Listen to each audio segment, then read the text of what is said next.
The waiting room always smells like some blend of disinfectant and old magazines.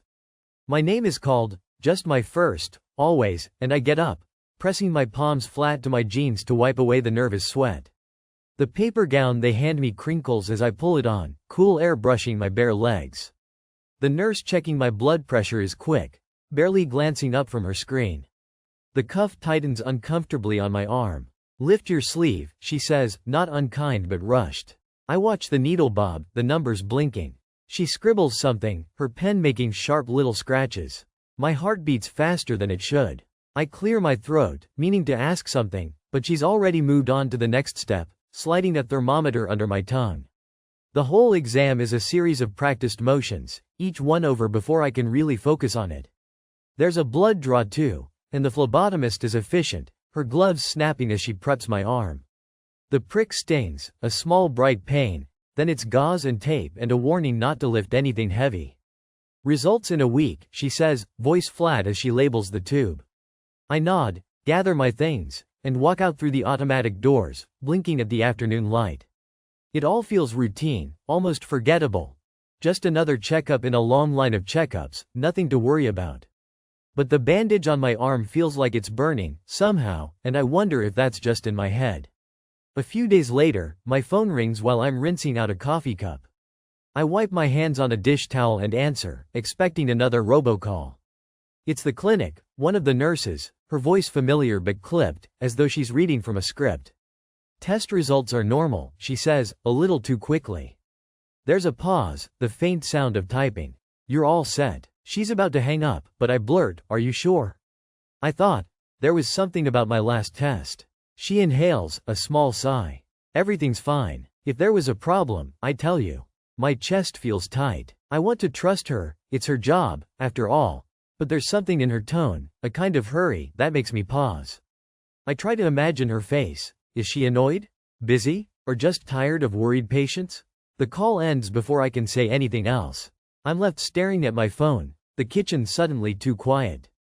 I want to believe her, but the feeling of being brushed aside lingers like a bitter aftertaste.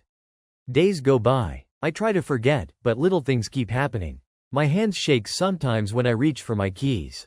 I get dizzy spells that last a minute, just long enough to make me sit down and wait for the world to settle. I Google my symptoms more than I should, scrolling through worst-case scenarios until my eyes ache. At night, I lie awake, heart thudding. Am I just being dramatic? Maybe I'm stressed, or not sleeping enough, or drinking too much coffee. I replay the nurse's voice in my head. Everything's fine. Maybe I imagined the impatience, the edge of irritation. Maybe this is how everyone gets told their results. Still, something nags at me. I think about calling back, but I picture myself stammering over the phone, sounding paranoid. I catch myself rehearsing questions in my head, then feeling stupid for even considering them. What if it's nothing? What if I'm just wasting their time?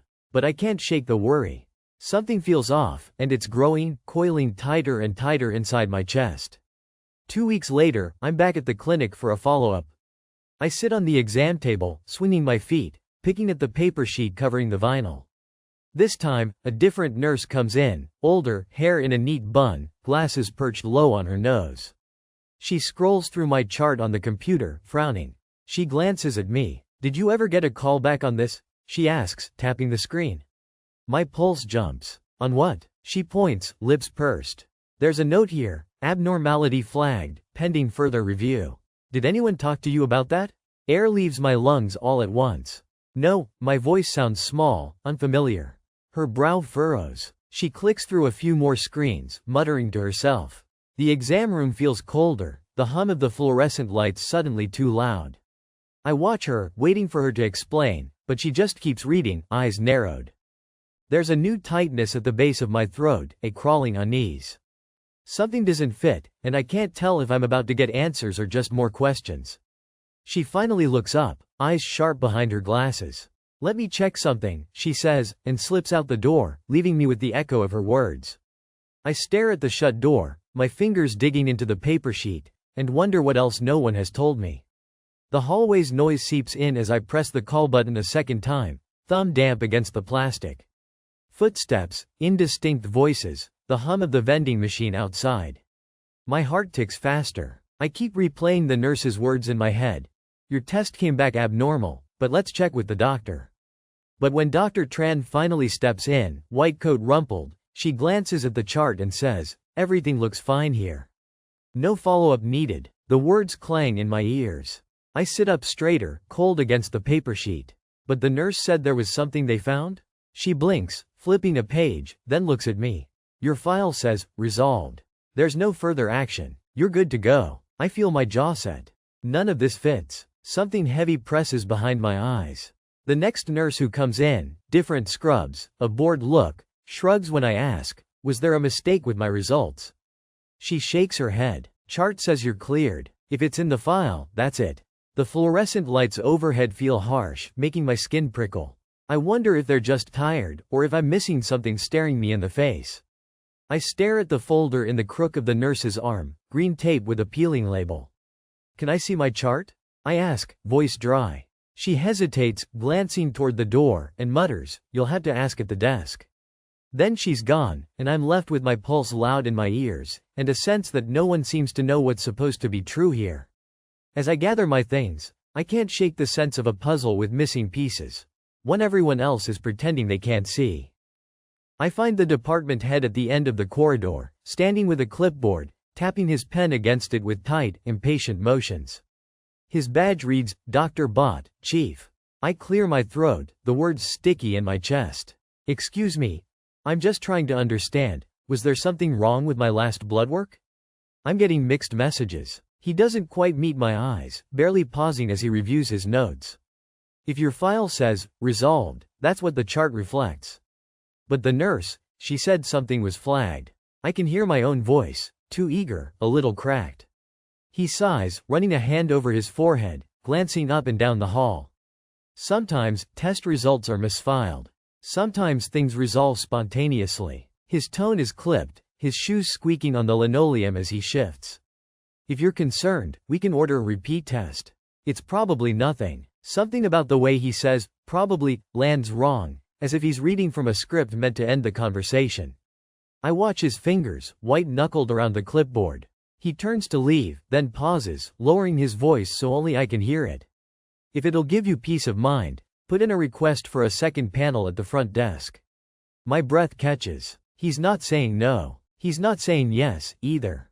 There's a flicker in his expression, a warning, maybe, or just tiredness, as he disappears back into the tangle of staff and patients. I grip the strap of my bag, feeling the familiar urge to let it go, not make a fuss. But something is off here, and I can't let it drop. The records office is colder than the hallway, a thin sheet of glass separating me from the clerk, who's tapping at her keyboard, nails painted the color of dried blood. I ask for my records, voice careful, trying to sound calm. She glances up, eyes flicking to the name tag clipped to my jacket. Release of records takes 3 to 5 business days, sometimes longer. Her tone is flat, the syllables rehearsed. I try not to let my frustration show. I just want to see my most recent test. There was an abnormal result that was marked, resolved, and I don't understand how. She shrugs, her shoulders tight. "We don't interpret the files. Medical staff do. If it says, resolved, that's what the doctor decided." I press. "Can I at least see the original lab report?" She types, slower now, eyes narrowed at the screen. "Your file has 2 entries for that week. One's marked, scanned to file. The other is, pending." Her lips tighten. That's all I see. A cold knot forms in my stomach. "Can I get a copy?" She clicks through again, then shakes her head. "You'll have to fill out a formal request." And wait. The room feels airless. I watch her avoid my gaze, the printer humming idly in the background. I can feel a wall going up brick by brick. I nod, swallowing the bitterness, but the questions burrow deeper. If this is just a simple test, why is it so hard to see my own results? Back in the corridor, I spot Nurse Kelly at the water cooler, her eyes soft beneath tired lids. I hesitate, then let the worry in my voice show. "Can I ask you something off the record?" She glances around, then nods, motioning me closer. My hand trembles as I hold the paper cup, water sloshing. "I keep getting different stories," I say, voice low. "My chart says, resolved, but no one can explain." The records lady acted like I was causing trouble. Kelly studies me a long moment, lips pressed thin. "Sometimes things get misfiled," she murmurs. Her tone is loaded, careful. Mistakes happen more than people say. Sometimes fixes are quiet, buried, even. It's easier for everyone. Something aches in my chest, a pressure blooming between my ribs. My mind scrambles to make sense of the silence around me, the way everyone's eyes dart away when I press. Kelly touches my arm, gentle but urgent. You deserve straight answers. Don't stop asking. The cup trembles in my grip, water threatening to spill. There's a heat in my cheeks, a flare of anger, sharper than fear. The system is built to close ranks, not to help. I look past her, down the endless hall, and wonder what else is buried in the files, and who decides what stays hidden. The first sign was the silence that greeted me when I walked into the staff lounge that Monday. The crackle of the vending machine, the stale coffee smell, but no easy chatter, no eye contact. I set my bag down and every head dipped toward a phone or a clipboard. My chest tightened. I could feel the weight in the room shift as if I'd stepped into a meeting I wasn't supposed to hear. I poured myself coffee, hands steady even though my heart wouldn't slow down. I was determined, more than ever after those missing results turned up, to see this through. But the change in everyone else was impossible to miss. Claire whispered as I passed, and someone else closed a laptop a little too quickly. If I let myself think about what they were saying, I'd freeze. In the hallway, two techs glanced at me and then away, their voices dropping away mid-sentence. I tried to keep my pace normal, but each step felt like walking deeper into a tunnel with no exit in sight. I had asked for the audit. I had insisted. Now the place felt foreign, like I was the threat. I caught sight of Mrs. Patel's chart left on the counter, and the sticky note stuck to the audit request. Red pen, underlined twice, priority, review all recent ABNORMALS. My name was in the subject line. Staring at it, I felt something settle in my throat. For the first time in years, I looked over my shoulder. Dr. Rodriguez's office door swung open. He called my name, voice clipped but not quite angry. A word, please? I followed, my knuckles whitening on my coffee cup, and closed the door behind me. His blinds were pulled tight, filtered afternoon light making stripes across his desk. He didn't ask me to sit. Instead, he held out a folder, my folder, and tapped it with one finger. You've made yourself very visible, he said. I waited. The silence between us felt like a test. We'll let the audit process play out, he said, voice even. But understand. You changed things here. People are unsettled. He didn't tell me to stop. He didn't tell me to keep going, either. I walked out, pulse still drumming, and the echoes of his words followed me down the hall, where every face seemed to be measuring me, a problem or a solution. But I'd started this, and I wasn't stopping before I got answers. Even if it meant walking through a minefield, one careful step at a time. It was 2 days later, buried in the paper avalanche of scanned records and incomprehensible faxes, that I found it. My own abnormal result, stamped with the date, the flagged values circled. Next to it, a single line in quick, slanted handwriting, initials I didn't recognize, no F you needed. My stomach turned. The official chart was clean, the worrying numbers nowhere to be seen. I ran my fingertip along the page, searching for anything, any indication someone had actually reviewed the labs. There was none. I pressed the record against the cold surface of the desk, willing myself to breathe. Had someone just slipped, too busy, too careless? Or had they seen the result and decided to bury it? It was suddenly too quiet in the office. My own breath sounded loud, shallow. There was a sickening space between the paperwork and the reality of what might have been missed. I realized I was gripping the folder so hard my fingers ached.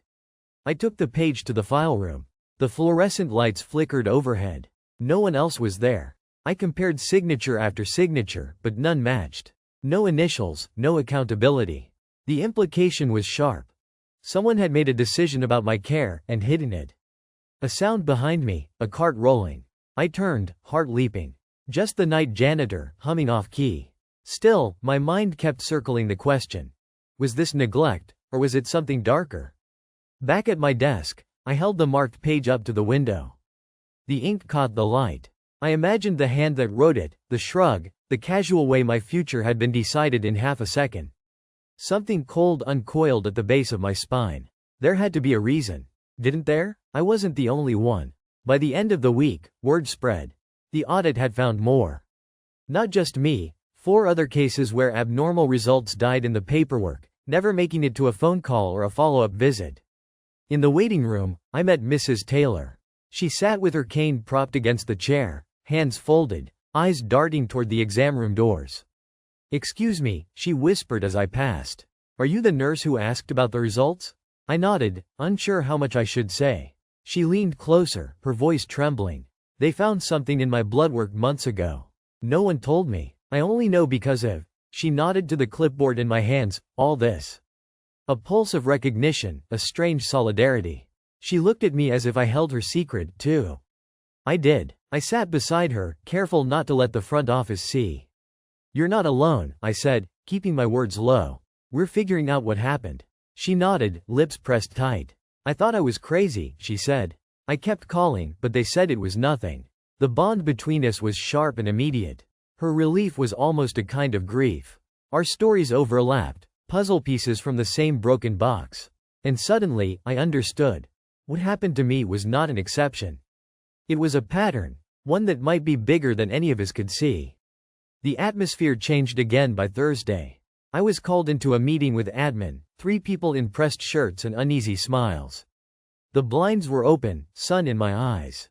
"We're reviewing procedures," said Ms. Simons, her voice so measured it felt artificial. "But while the audit is ongoing, we need to be mindful of patient perception." She didn't say liability. She didn't have to. The word hovered in the space between her and the legal counsel beside her. "I understand," I said, my throat tight. "But people deserve to know." She tapped her pen, never meeting my eyes. "We don't want to create unnecessary panic.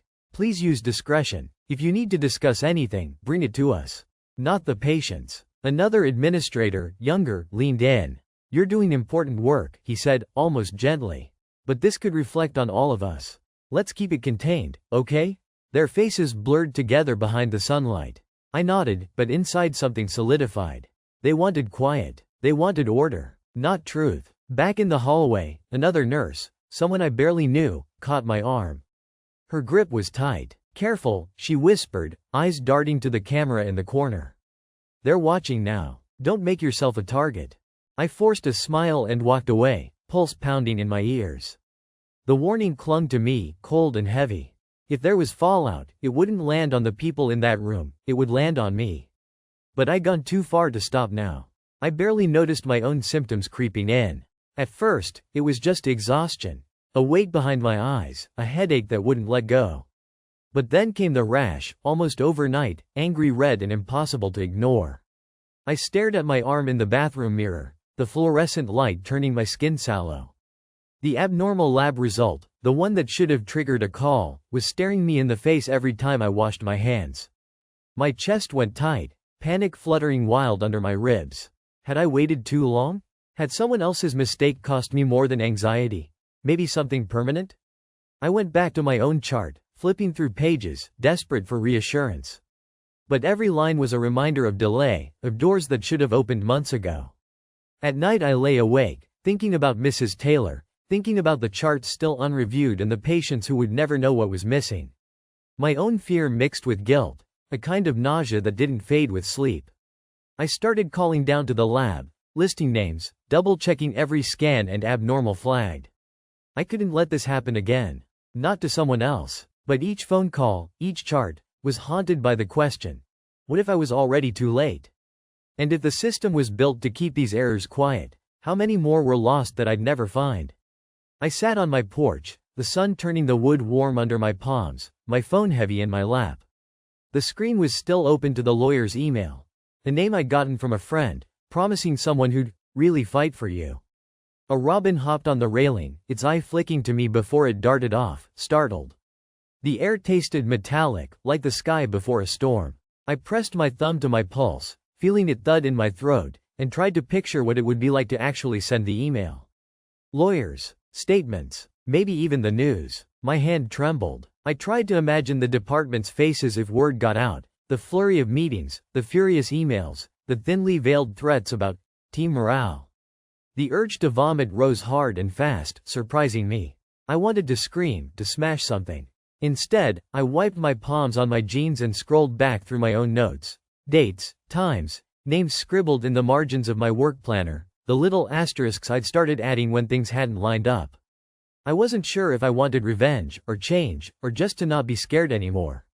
I set the phone aside and closed my eyes. I could feel the pressure of every conversation waiting for me tomorrow, the stares in the break room, the risk of becoming a pariah. But I also thought of the patient, of her file in my hands, and the way her son's voice had cracked when he called to ask about her results. Something inside me hardened. If I didn't act, who would?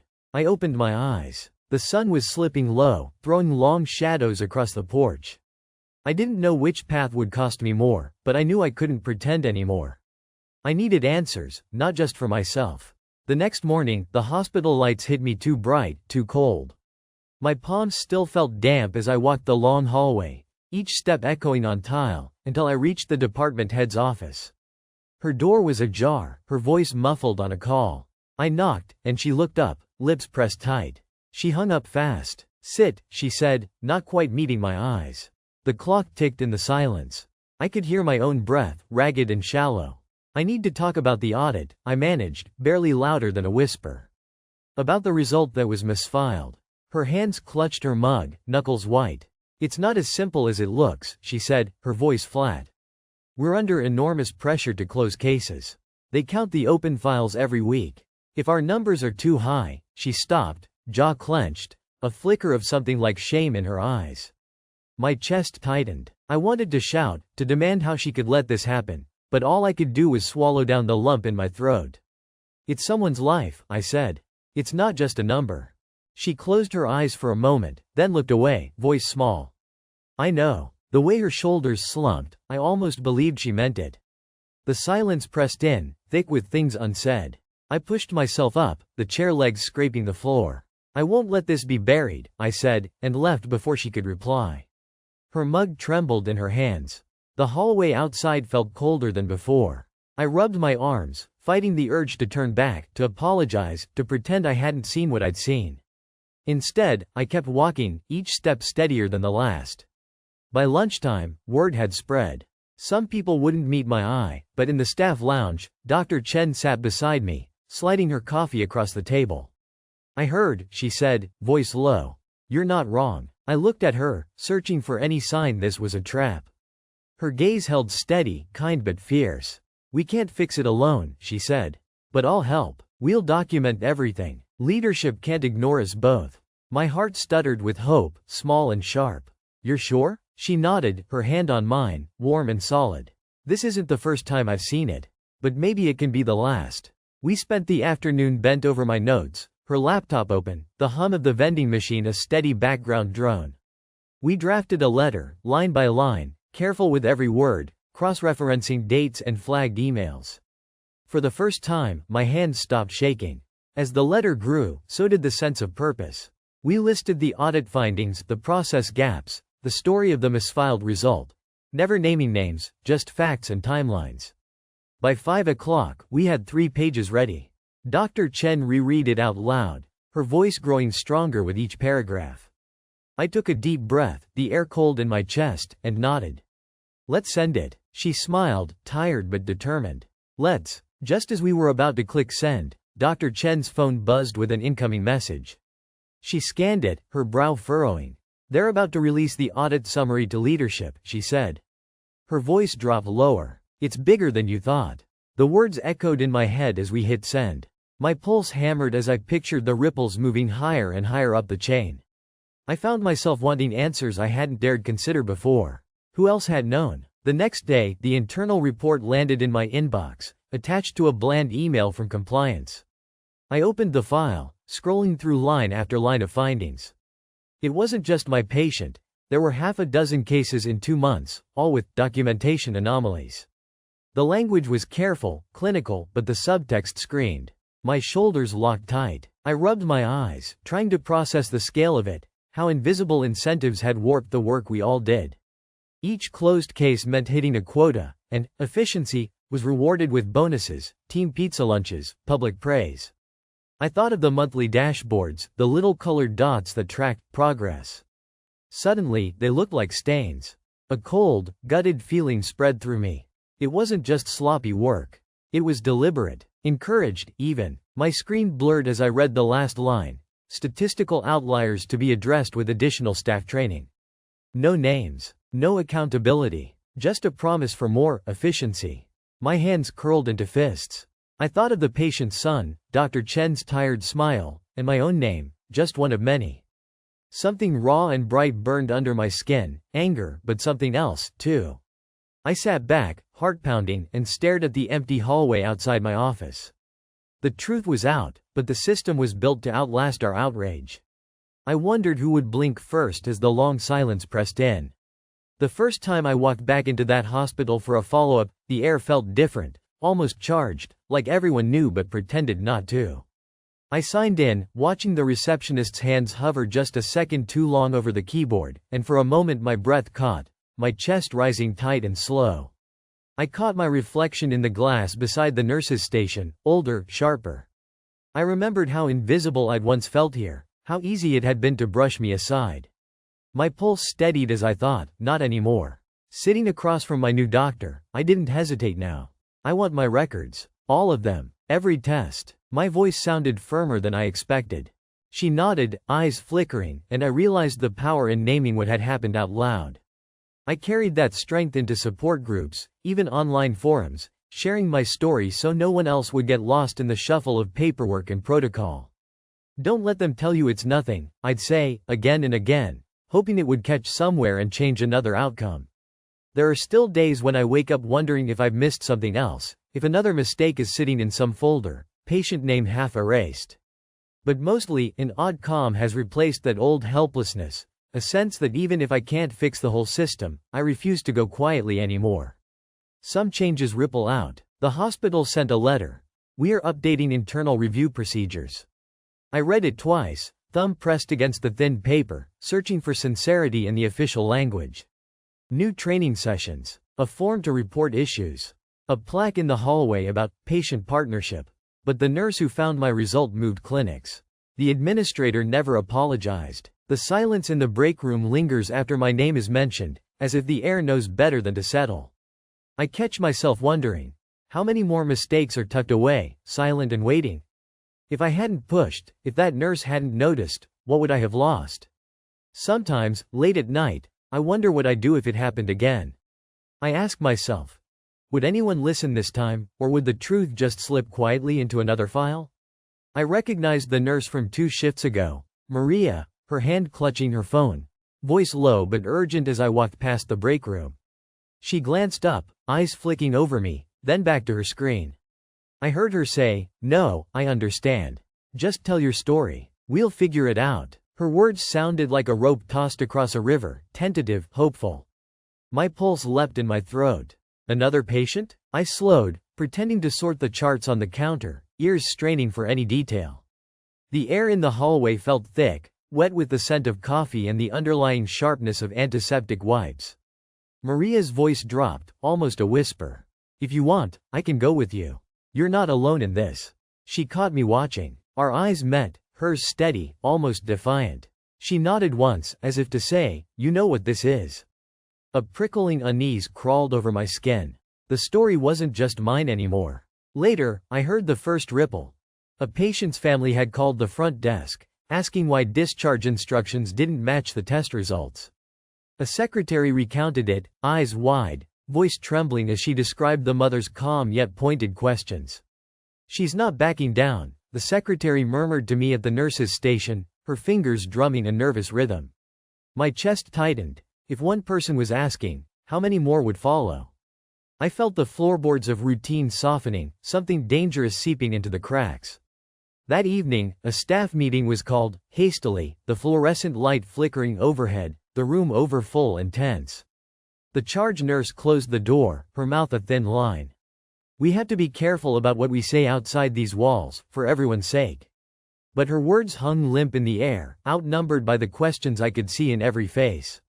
I realized this wasn't going back in the box. I wondered what would surface next, or who.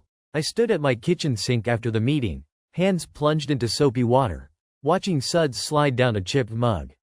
Drops of water tapped out a slow rhythm against the basin. My shoulders ached, bone tired, the kind of fatigue that seeps into cartilage and memory.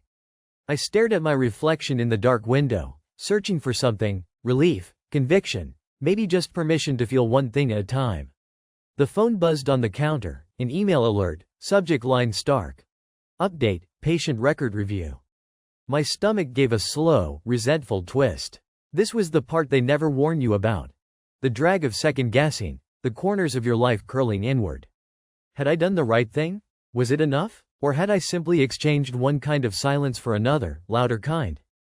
I let the phone screen go dark. The kitchen was silent except for the low hum of the fridge, the faint rattle of a passing car outside. I tried to tally the cost, my lost sleep, the new wariness in some colleagues' eyes, even Maria's careful gratitude. The hope was there too, stubborn, glinting beneath the fatigue. That maybe my words would matter, that somewhere down the line, someone would catch the next error before it turned into harm. But as I dried my hands and turned off the light, I realized the reckoning wasn't over, not for me, not for anyone in that building. And the truth was, I wasn't sure what I'd find waiting in tomorrow's inbox. The hum of the centrifuge feels like a second heartbeat. It's early, the window's still gray and damp, but I'm already gloved up, moving through motions that have become automatic: pipette, record, glance over monitors, check again. Half the team filters in with coffee carts scraping linoleum, laughter bouncing through the cramped break room. I watch someone dig out a crumpled protein bar, toss it to Devin, who's nursing a hangover with that sideways grin. There's comfort in the routine. Our running jokes about chemical spills, the soft curse when a sample tube cracks. The way we all try to outdo each other with meme-laden sticky notes on the fridge. It's easy to lose myself in the clatter and chatter, the familiar squabbles over playlist control. I catch my own reflection in the glass door, a flicker, lab coat too big, hair too tight, eyes tracing the old poster that reads, safety, precision, integrity. I think about all the little sacrifices, the skipped dinners, the birthdays celebrated with cold pizza and lab-grade cupcakes, just to chase the idea that what we're building could actually matter. That maybe, when our work is published, it'll mean fewer deaths in the ICU or one less call in the middle of the night for someone else's family. I always thought, if I just worked hard enough, I'd earn my place here, not just as a number on a badge, but as someone who mattered. When Dr. Bodden claps his hands and calls the team over for the morning rundown, there's pride stirring in my chest. He points to the week's milestones on the whiteboard, and I find my initials by 2. My pulse quickens, not with nerves, but with hope, with the feeling that, for once, I might actually be seen. The spreadsheet glows cold and blue in the half-light, lines of numbers stacked in neat columns. I scroll to yesterday's results, tracing each value the way I learned to as a grad student, slow, methodical, skeptical. I'm halfway through logging this morning's batch when a number jumps. 0.09, where it should be 0.01. I rub my eyes, chalk it up to fatigue, but scrolling up I see it again, same sample, logged differently last week. The air feels close suddenly, my shirt sticking beneath the lab coat. I tell myself it's probably just a typo, someone rushing.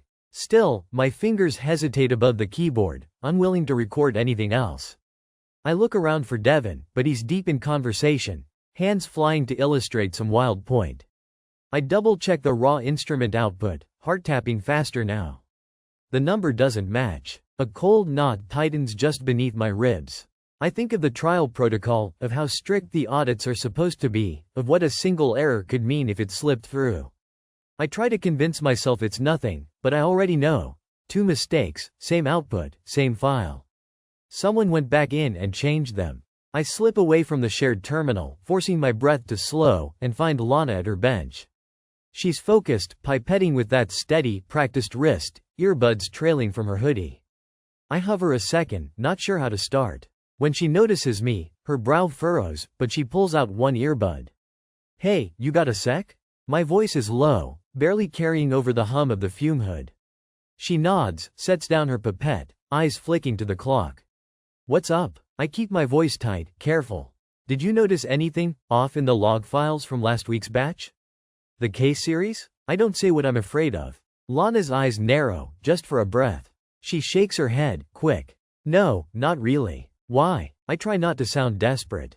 There's a couple numbers that don't line up. Like, at all. You sure you didn't? She cuts me off, a little too fast. I double-check everything. If something's weird, it's probably just a data sync thing. It's been patching the server all month. The words hit my gut like a chill draft. I want to believe her, but her voice is too sharp, her smile too thin. Lana's always careful, always precise. She'd notice a decimal error, and she'd never shrug it off. Okay, I say, stepping back, tension crawling up my spine. Just thought I'd check. She slips her earbud back in, gaze dropping. Don't worry so much. It's just numbers. But I can't let it go.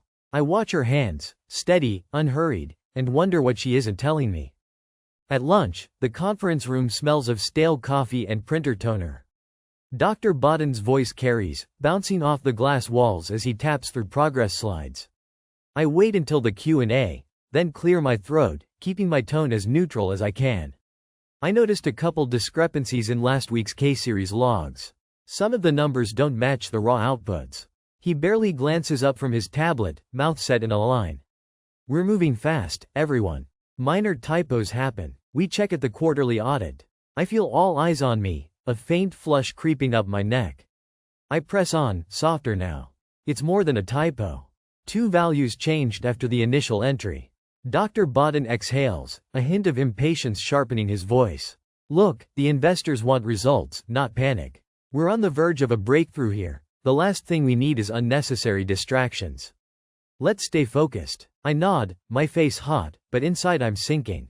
The words, unnecessary distractions, echo, sticking to my skin. There's a strange hush as everyone files out, a kind of practiced silence, like no one wants to be the one who lingers too long. My hands tremble as I gather my notes, the taste of dread thick in my mouth. When I look back at the screen, the altered file sits there, cursor blinking. I can't look away. If I report this, I risk everything. If I stay quiet, I might risk more. I wonder, if I press send, will anyone else stand with me? The hum of the server room was louder at night. My badge beeped at the door, too loud, in the silence, and I slipped in, eyes still adjusting. Light bled from the monitors, cold and white. My hands hovered over the keyboard, pulse thudding so hard I felt it in my teeth. I scrolled to the experiment log and stared. The numbers looked normal at first, neat columns, tidy decimals. I clicked through the entries again, heart hammering. August 12th. Baseline readings, then a jump. August 13th, another, just a hair off, like a fingerprint smudged on glass, faint but wrong. My breath caught. Each time I thought I'd imagined it, another entry surfaced. The changes were small, subtle, hardly noticeable unless you were looking for them. Each discovery made my palms sweat, my stomach twist tighter. Who was doing this? Why? My mind chased wild explanations as my eyes darted through rows and rows, searching for sense. A fan word, sending a chill up my arms. I caught myself glancing over my shoulder, expecting someone standing behind me, watching. It was just me and a screen full of secrets. All I could think was, how long had this been happening, and how deep did it go? I tried to swallow, but my throat was too dry. A noise in the hallway jolted me. I alt-tabbed to the dashboard. The anxiety was a cold coil inside my chest. I needed more time, more certainty. But I was already in too deep to back out quietly. The next morning, the kitchen was crowded with the usual suspects. Coffee hissed, people laughed. But I could feel eyes flicking to me, quick and sharp. As I poured my mug, Raj nudged me. You good? You looked spacey. I forced a laugh. Didn't sleep much. Reports, you know. He nodded, but his mouth stayed tense. Leslie was at the counter, tapping her phone, but her gaze lingered on me too long before she turned away. Around the table, talk turned to the funding pitch. Everyone's voice a notch higher, too eager. Let's focus, okay? Leslie said, catching my gaze. We need our heads in the game for Wednesday. No more distractions. We can't afford it. Her words tightened around me like a net. I managed a nod, though my hand trembled. Behind every conversation, I sensed something unspoken, a pressure to fall in line. Smile. Don't make trouble. Papers shuffled. Someone joked about bad data karma. No one looked at me directly, but their voices grew careful, watchful. My chest ached with the urge to blurt everything out, and the dread of what would happen if I did. Later, at my desk, I stared at the glowing spreadsheet. The data flickered, numbers marching in rows, each one a tiny threat. I caught snippets of laughter from the meeting room, muffled by the door. I pressed my knuckles into my temple, fighting a pounding headache. If I kept quiet, maybe the project would get the grant. People would keep their jobs, and the company would survive. But the data wasn't just numbers, it was real and wrong, and it would shape every decision that followed. Patients could be hurt, maybe even die. My fingers curled around the mouse, knuckles white. The edges of the monitor blurred. I thought about my mom, her hands shaking as she opened her monthly prescription bottle, trusting the science. The guilt started in my gut and radiated out, a heat I couldn't shake. Was it loyalty to the team, or cowardice? A knock snapped me back. Raj leaned in, eyebrows raised. You coming? Practice run for the pitch. My mouth opened, closed. Yeah, be right there. My voice barely carried. Just as he left, I saw the log file's cursor blinking, waiting. I closed the window, but the shame clung to me, raw and hot, as I joined the others. In the hallway, I overheard snippets, Leslie's voice, low and urgent. We can't afford any more drama, okay? Someone else replied, yeah, after what happened last month. Their words stuck to me all day, echoing as I tried to focus on graphs, on bullet points for the deck. But in the break room, Sarah set down her mug next to mine and whispered, You ever get weird numbers in your assays? The air felt suddenly thin.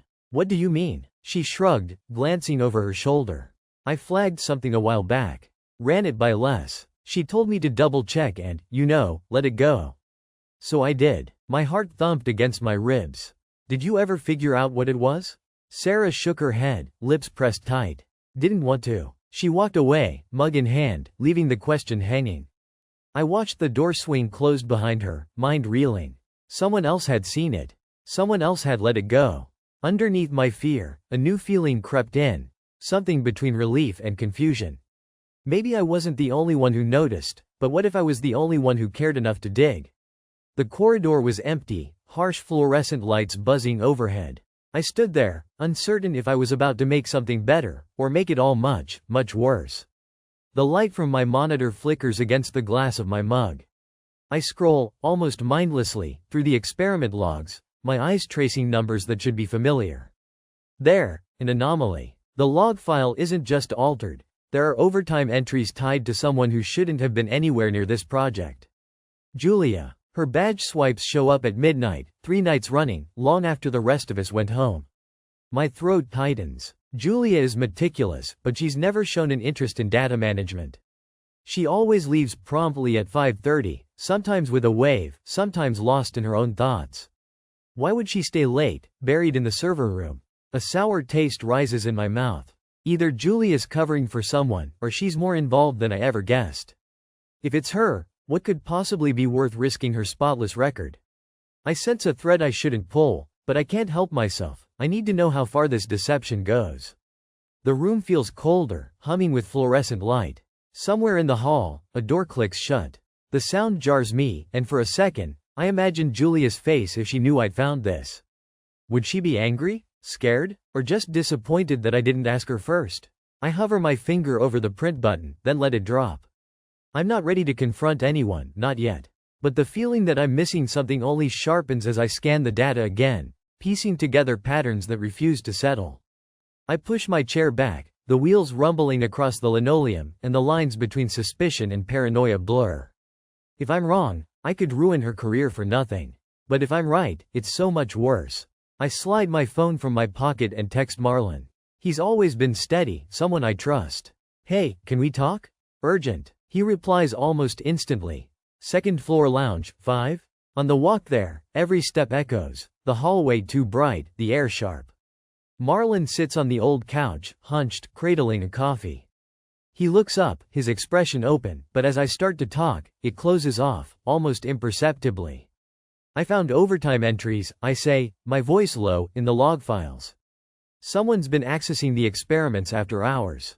It's Julia's badge. His knee bounces, fingers tapping a nervous rhythm. Listen, he murmurs, don't jump to conclusions. I know you want to do the right thing, but if you report this. His eyes dart to the closed door. You get it, right? We all go down. Not just Julia. The whole team. Our work, our funding, our futures. My pulse hammers behind my ears. But if we ignore it. He cuts me off, shaking his head. There's no ignore. Just keep it quiet. For now. Please. You have no idea how fast this could spiral. His words settle like a weight. The room feels smaller, the walls too close. I look at Marlon, at the lines of fatigue around his eyes, and realize he's not just afraid for himself. He's afraid for all of us. A sense of dread coils in my gut. Am I the only one who feels like the ground's shifting beneath our feet? He watches me for a beat, voice barely above a whisper. Sometimes the safest thing is to do nothing. I walk out before he can say more, his warning echoing in my head. My hands tremble as I head back to my desk, the corridor's hush broken only by my footsteps. I can't shake the feeling that all of us are standing at the edge of something we can't see. I sit down, log into the secure server, and start researching. If the drug moves forward with cooked data, what does that really mean? There's a cold, clinical efficiency to the way the safety reports scroll past my eyes, numbers, percentages, incidents. But buried in the technical jargon is something visceral. Missed warning signs, side effects masked by averages. One line stands out. A patient developed cardiac complications, flagged as anomalous and dismissed after data adjustment. My stomach flips. These aren't just numbers, they're people. One misstep, and someone gets hurt. Maybe worse. I grip the edge of the desk until my knuckles ache. Every reason I ever had for loving this job, helping, discovering, making things better, feels suddenly hollow. The stakes are real, and they're staring me in the face. I picture tomorrow's review meeting. If I stay quiet, this could all vanish into a file cabinet. But if I speak up, maybe someone's life is saved. The clock ticks in the silence. I can't look away from the screen, from the lines in the report that won't let me forget. In that harsh fluorescent light, my indecision feels like a wound. A sudden, heavy knock startles me, 2 sharp raps, then silence. I open the door a crack and see Dr. Sadie, our project lead. He gives nothing away, just nods for me to follow. We walk down the hall, footsteps muffled on blue carpet. The conference room is empty except for him and Ms. Torres, The blinds are drawn. Sethi's tone is brisk, almost clipped. You said you had concerns about the trial data? My heart beats in my throat. I noticed discrepancies in the experiment logs. Someone's been in after hours. He doesn't blink, just folds his arms. You realize the gravity of that accusation? Torres leans forward, voice honeyed but tight. Are you sure you're not misreading? This kind of claim, careers are at stake. I swallow hard. It's all in the logs. I just want to understand why. Sethi's jaw twitches. We expect loyalty. Raising alarms without solid proof is reckless. It could jeopardize the entire project. Every muscle in my body goes rigid. There's a threat beneath his words, a warning expertly disguised. They're not here to help. They want me silent. I force myself to hold eye contact. I'm not trying to create trouble. The words fail. I'm not sure if they're listening, or just waiting for me to slip. Torres scribbles something and closes her folder with a snap. We'll look into it. You should focus on your assigned tasks. I nod, numb, and the meeting ends. The air outside the conference room tastes stale, and all I've managed is to put a target on my back. I make my way down the fire stairs, breath catching on the dry dust in the air. I need a win. Any win. So I dig deeper into the logs, determined to find more than coincidence. I focus on Mike, the junior analyst everyone suspects of carelessness. His name pops up in rumors and half-heard jokes. I find what looks like a smoking gun, an access code used on the night of the worst data shift, Mike's initials attached. My hands tense, finally, some clarity. But as I cross-check the badge logs, my certainty drains away. Mike was logged in from home that night, his VPN connection, timestamped, 40 miles away. The access code? A generic admin string, one we all used in emergencies. The implication hits me like a slap. I was ready to believe the simplest answer, to pin this on someone easy. But Mike's innocent. The real culprit is still out there. I stare at the pulsing server light, a cold sweat prickling the back of my neck. Everything's more tangled than I thought, and time is running out. Someone is burying the truth in plain sight, and I'm closer to them than I ever wanted to be. The tap of my pen against the desk is sharp and arrhythmic, echoing through the empty office. My email sits open, half-written, cursor blinking over the words, urgent concern regarding experiment 14B. Around me, the late afternoon light curls yellow over the framed research posters and the backs of abandoned rolling chairs. I'm waiting for something, some intervention, a message, maybe just a sign that someone else will do this instead of me. My jaw aches from grinding my teeth. If I send this email, things won't go back to normal. I'm not even sure what I want, recognition for honesty, or just to be invisible again. I picture the team's faces, Dr. Kavanagh's careful praise, Priya making coffee strong enough to jolt a corpse, Ethan's easy laugh. And then I see them learning what I'm about to do, their eyes shifting, voices clipped. I try to swallow but my throat feels like glass. A low buzz from my phone makes me jump. No new message, just a calendar alert. Deadline, presentation rehearsal. The clock on the wall is relentless, but nobody's coming.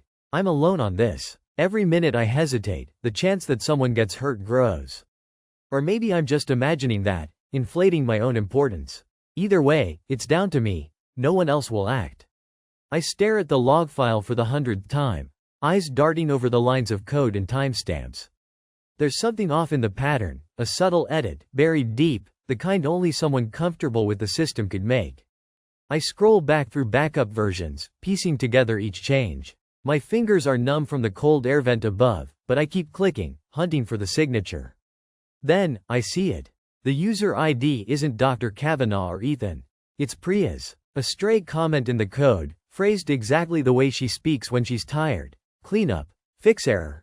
Followed by a line that overwrites the original data. My stomach drops and my mind floods with memories, her staying late, her hands shaking when she joked about hiding the mess. I want this to be a mistake. But the evidence is hers. Something in me folds and cracks at the same time. I replay all our small talks, her trusting me with her worries about tenure, the way she left snacks on my desk. I hear her voice in my ear. Sometimes you just have to fudge it a little, right? I'd laughed then, thinking she was joking. My chest tightens, and I can't tell if it's anger or just grief.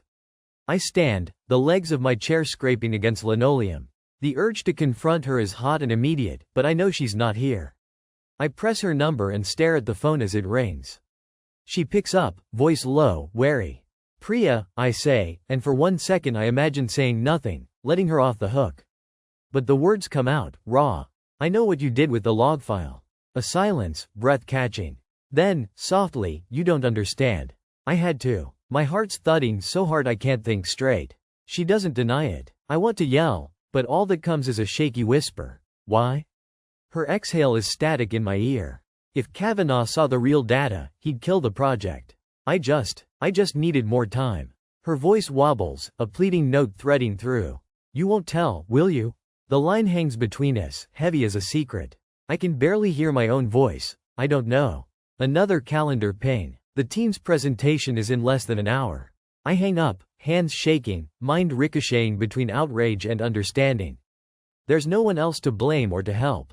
The lab is silent, the only sound the whir of the servers behind glass. I open 2 windows on my monitor, one for the external review portal, the other for the team's Slack channel. My finger hovers between them.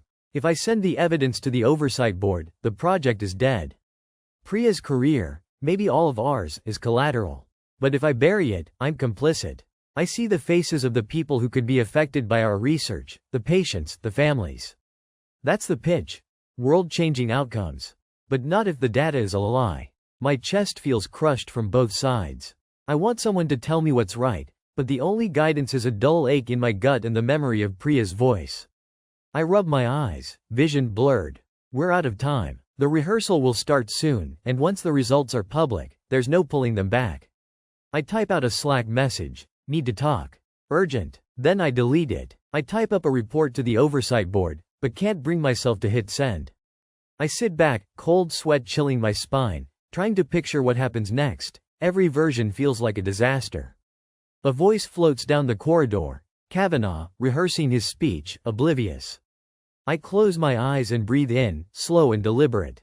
It's just me. The deadline ticks closer, every second slicing away my choices. I copy the log file, attach it to a draft email, and hover over the send button. My hand shakes so hard it bumps the mouse. I think about what happens after. Maybe Priya will never forgive me. Maybe none of them will. But I picture the experiment, the real risks if something goes wrong, the headlines if we're exposed after it's too late. The meeting room lights flicker on as Kavanaugh and Ethan file in, half joking, voices bouncing off the glass. My window reflects their shapes, distorted, my team, unaware, happy for now. I exhale, the decision blooming in my chest like a bruise, both relief and dread. I click send on the oversight report. The email vanishes. I wait for something, an alarm, a gasp, a sign I've stepped over a line I can't cross back. But the office is quiet as ever, the thrum of the servers steady. I stand, my knees unsteady, and step into the corridor as Kavanaugh calls out, "Coming, or what?" As I walk toward the meeting room, each footfall heavier than the last, I wonder if the door I just opened will ever close. Jenna's chair scraped back from her desk as she stood, eyes flicking away from me. The conference room felt colder now, emptier, though there were still half-empty coffee cups and a lingering hum of the air conditioner. My pulse had slowed, but each thump still echoed the words that had hung in the air minutes earlier. "We'll need to investigate further." I watched as Mark shoved his laptop into his bag without meeting my eyes. The gap between us felt permanent, like a slow tectonic drift that would never close. Somewhere down the hall, someone laughed, too loud, and for a second I wanted to disappear into that careless sound. Instead I just sat, the altered log file still open on my screen, the cursor blinking next to those impossible numbers. My hands trembled, but it wasn't the same raw fear as before, more like the aftertaste of adrenaline, bitter but clean. I'd done it. The fallout was real. Mark wouldn't speak to me. Jenna had sent a curt message, and the rest of the team avoided my gaze. Yet as the room cleared, I felt a steadiness slip in behind my ribs, sharp and unexpected. I hadn't lied. I hadn't looked away. No one could say I'd chosen the easy way out. Night crept in through the narrow windows, tinting the whiteboard gray. I closed my laptop slowly, feeling the weight of the unresolved hang in the air. I kept thinking of how easy it could have been to say nothing, to let the numbers slide. My mind replayed the moment I raised my hand, heart hammering, voice too small, but honest. I thought of all the careers that might bend or break because of this, mine included. There was no map for what happened next, no way to guess who would be gone in the morning. I pressed my thumb into my palm, grounding myself, letting the ache remind me I was still here. Sometimes the cost of integrity is counted in cold silences and empty rooms. But when I finally stepped into the hallway, I realized I could breathe. The future was uncertain, but it was mine to face, one uneasy step at a time. And as I reached the elevator, Jenna appeared at the end of the corridor. She hesitated, then started walking toward me, her expression unreadable. The morning headlines pulse on my phone before I'm even out of bed. Another company, 3 states over, is suspending lab operations, pending a full audit of their safety data. My thumb hovers over the screen, reading the words again, slower this time, as if they might blur into something else. The name of the whistleblower isn't there, but I see the ripples, unmistakable and spreading. A slow, cold pride builds in my chest and I press my palm flat to the sheets, grounding myself. I'd spent weeks doubting whether it was worth it, whether the storm I'd set off would ever matter beyond my own little world. But here it is, an entire industry forced to look at itself again, to question the numbers everyone once took for granted. At breakfast, the clatter of a neighbor's pan filters through the wall.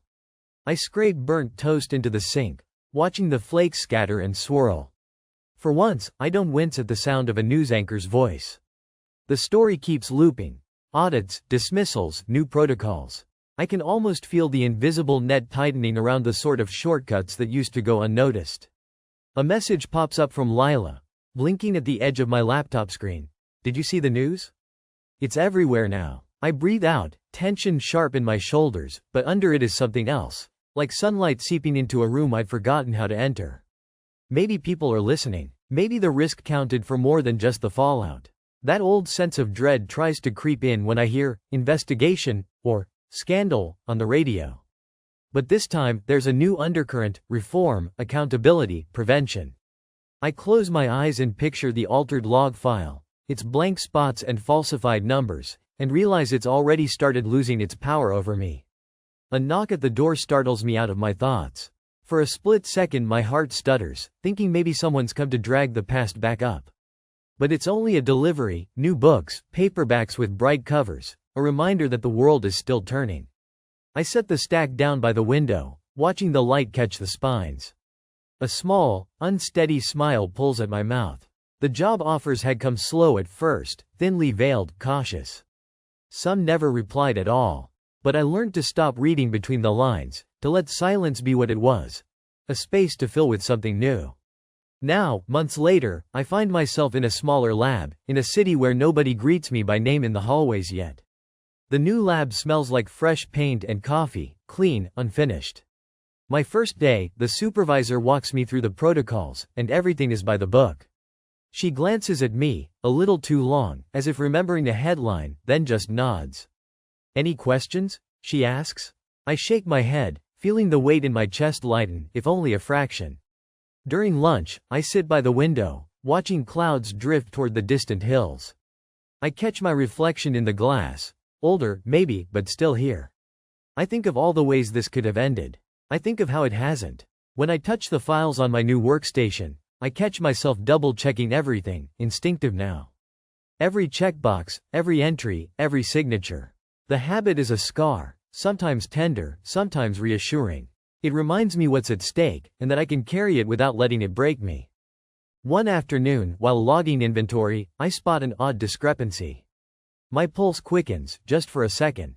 This time, though, I breathe through it. I walk to the supervisor's office and knock. The future feels unwritten, but I'm not afraid to turn the page. My sister's name is still spoken with a kind of reverence in the halls of St. Bart's. I hear her laughter in break rooms even when she's not there, bright, clipped, a little mocking if you didn't know her, but warm if you did. The senior nurses use her name as shorthand for how things ought to be run. Maya would never let that slide, they say, or, if Maya were still on night shift, these charts wouldn't be a mess. The nurse's station smells like old coffee and fresh hand sanitizer. I sit there and try to mimic her shorthand on daily reports, as if the neatness might bring me closer to her competence. Sometimes a junior nurse will ask if I'm really Maya's sister, and I nod, heart leaping with something like pride and guilt at once. It feels like being handed a legacy, one I never asked for but wouldn't dare step away from. She used to bring home stories, half-finished jokes, tragedies disguised as gallows humor. We'd sit on the back steps of our apartment, steam curling from our mugs, and she'd talk, and I'd listen. She would squeeze my wrist when something landed too close to the bone. "We look after our own," she'd say. When my rotation came up for her old ward, she pretended to grumble, "Tough place for a baby nurse," but I saw the smile in her eyes. I thought working in her footsteps would be simple. I thought loyalty ran clear and easy in our family. The first week I take over her old filing desk, the rhythm of charting is both tedious and soothing. The fluorescent lights overhead make my eyes ache, but I find a small satisfaction in the order of it all. I'm alphabetizing discharge summaries when I spot a thick manila file marked with a red sticker, "Critical Incident." My pulse jumps, half curiosity, half the old thrill of forbidden things. I pull the file out, careful not to make noise. The pages are heavy with amendments, sticky notes, crossed out lines, corrections in 3 different pens. My eye catches a handwriting I know instantly. Maya's. That looping Y, the slash at the end of her M. The chart is from a year ago. Night shift. Patient admitted for severe abdominal pain, discharged as a gastrobug. In the margin, her script. Monitor for hypotension, repeat labs. The next page, someone else. Patient stable, discharge approved. There's a notation on the back that someone has tried to erase. It looks like Maya started to write something, then changed her mind. I check the initials. Hers. The room is suddenly too quiet. I can hear the clock on the wall tick, my own breath held shallow in my chest. I flip to the end. Outcome. Deceased, 48 hours post-discharge, cause, undiagnosed sepsis. The hospital summary says, systemic error. No individual fault. Accident. I feel a coldness at the base of my neck. I'd asked Maya about this night once, months ago, and she'd just shrugged. "Some things you don't bring home," she'd said, voice flat. But here is her handwriting, her second thought notes. Something's off. I run my finger down the amendments, noticing how her lines hesitate, then harden. The temptation to call her right then is overwhelming. Instead, I close the file, try to slow my breathing, and remind myself that hospitals are full of small mistakes. I tell myself she would never lie to me, not about something this serious. But my hands are restless all afternoon, filing and refiling, her words from long ago echoing. We look after our own. I wonder if there's a limit to that loyalty, and who decides when it's reached. That night, I corner her in the kitchen while she's stirring tea, the lemony scent masking the sharpness in my voice. Maya, do you remember the young case? Guy with abdominal pain, died 2 days after discharge? She stiffens, spoon clinking against the mug. She doesn't look at me. Why are you asking about that? The hospital dealt with it. It's done. I step closer. Your handwriting's all over the chart. You amended the notes. There's something weird there. She cuts me off. You're reading too much into it. Stop digging. That's not your business. My heart knocks hard against my ribs. It is as if someone got hurt. If there's something you're not telling me.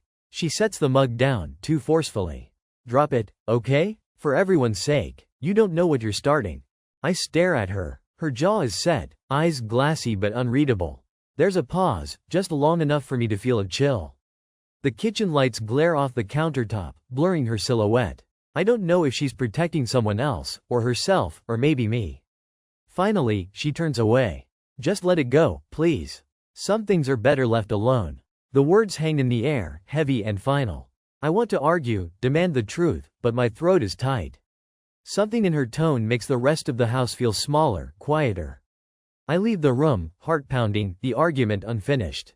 I lie awake most of the night, the glow from my phone screen flickering against the ceiling. I scroll through the hospital's incident policy, the press release from the year before, comprehensive review. No negligence. I think about Maya's face, the way she wouldn't meet my eyes. The next morning, in the ward, I can't help myself. I duck into the file room before shift. The young chart is at the bottom of the stack, heavier now with meaning. I flip through again, this time with slow determination. It's the medication log that catches me. Timestamps for antibiotics and fluids. But there's a gap. One dose logged at 2:15 a.m., the next not until 6:45. That's 4 hours in a critical sepsis protocol. The signature is Maya's, but the time doesn't fit the pattern of her other charts. My mind races, cataloging excuses. Maybe the patient was stable, maybe it was a clerical error. But the pit in my stomach grows sharper. I trace the pen strokes on the amendments, the hesitation, the abrupt corrections. I start to wonder if someone else filled in those times after the fact, maybe to close the loop, maybe to protect someone. The overhead speaker blares a code in a distant wing. My hands are clammy against the paper. The air in the file room feels thinner, pressing. I think about what Maya said, what she didn't say. Behind every line in this chart, I sense something shifting, just out of reach. I close the file and tuck it back. My world feels slightly off kilter, like a tray balanced too close to the edge. I walk out into the morning bustle, but every conversation, every sideways glance from a colleague, lands heavier than before. There's a secret here, I'm sure of it now. And the more I look, the more I'm certain it doesn't belong to Maya alone. The wheels on the laundry cart clicked over the uneven linoleum as I followed Mr. Javed down the basement corridor. He was the oldest orderly in the hospital, his back hunched and his hands always in motion, even when he was standing still. I lowered my voice, trying to sound casual. You worked the night shift last May, right? When they brought in Mrs. Romer. He stopped, but didn't turn. The air in the basement was thick and warm, humming with the drone of distant machines.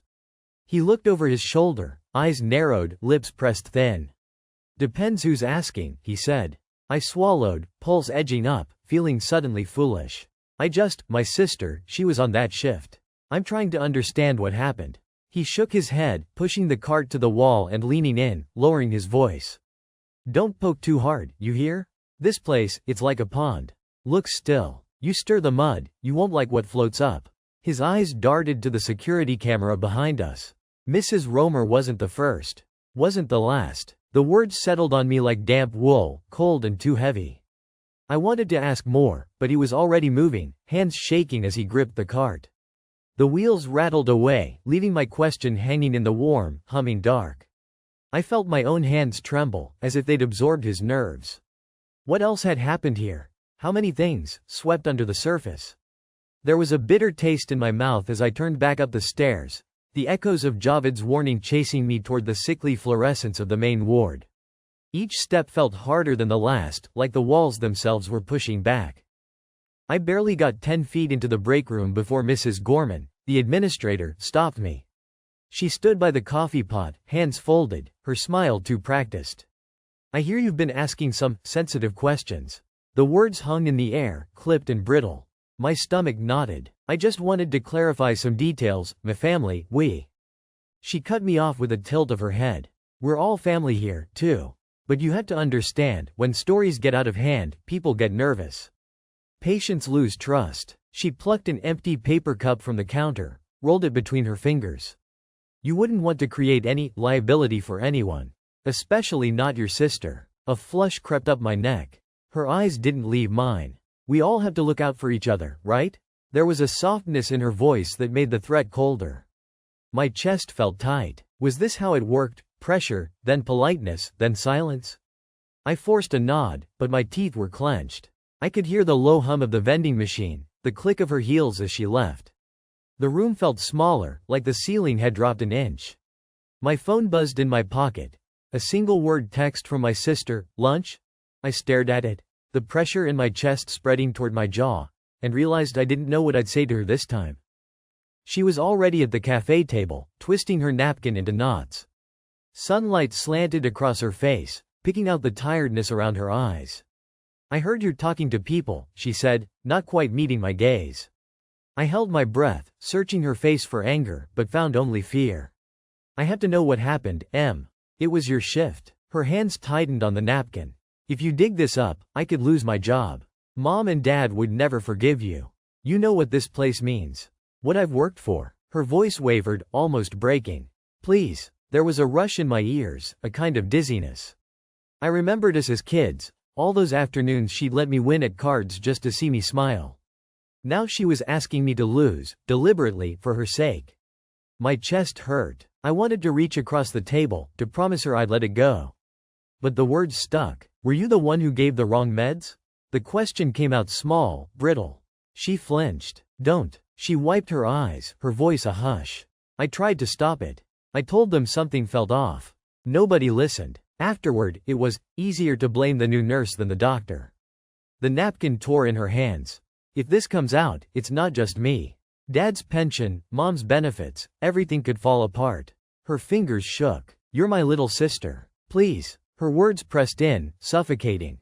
Loyalty, guilt, the weight of everything we'd built as a family, all of it balanced on a choice I hadn't wanted to make.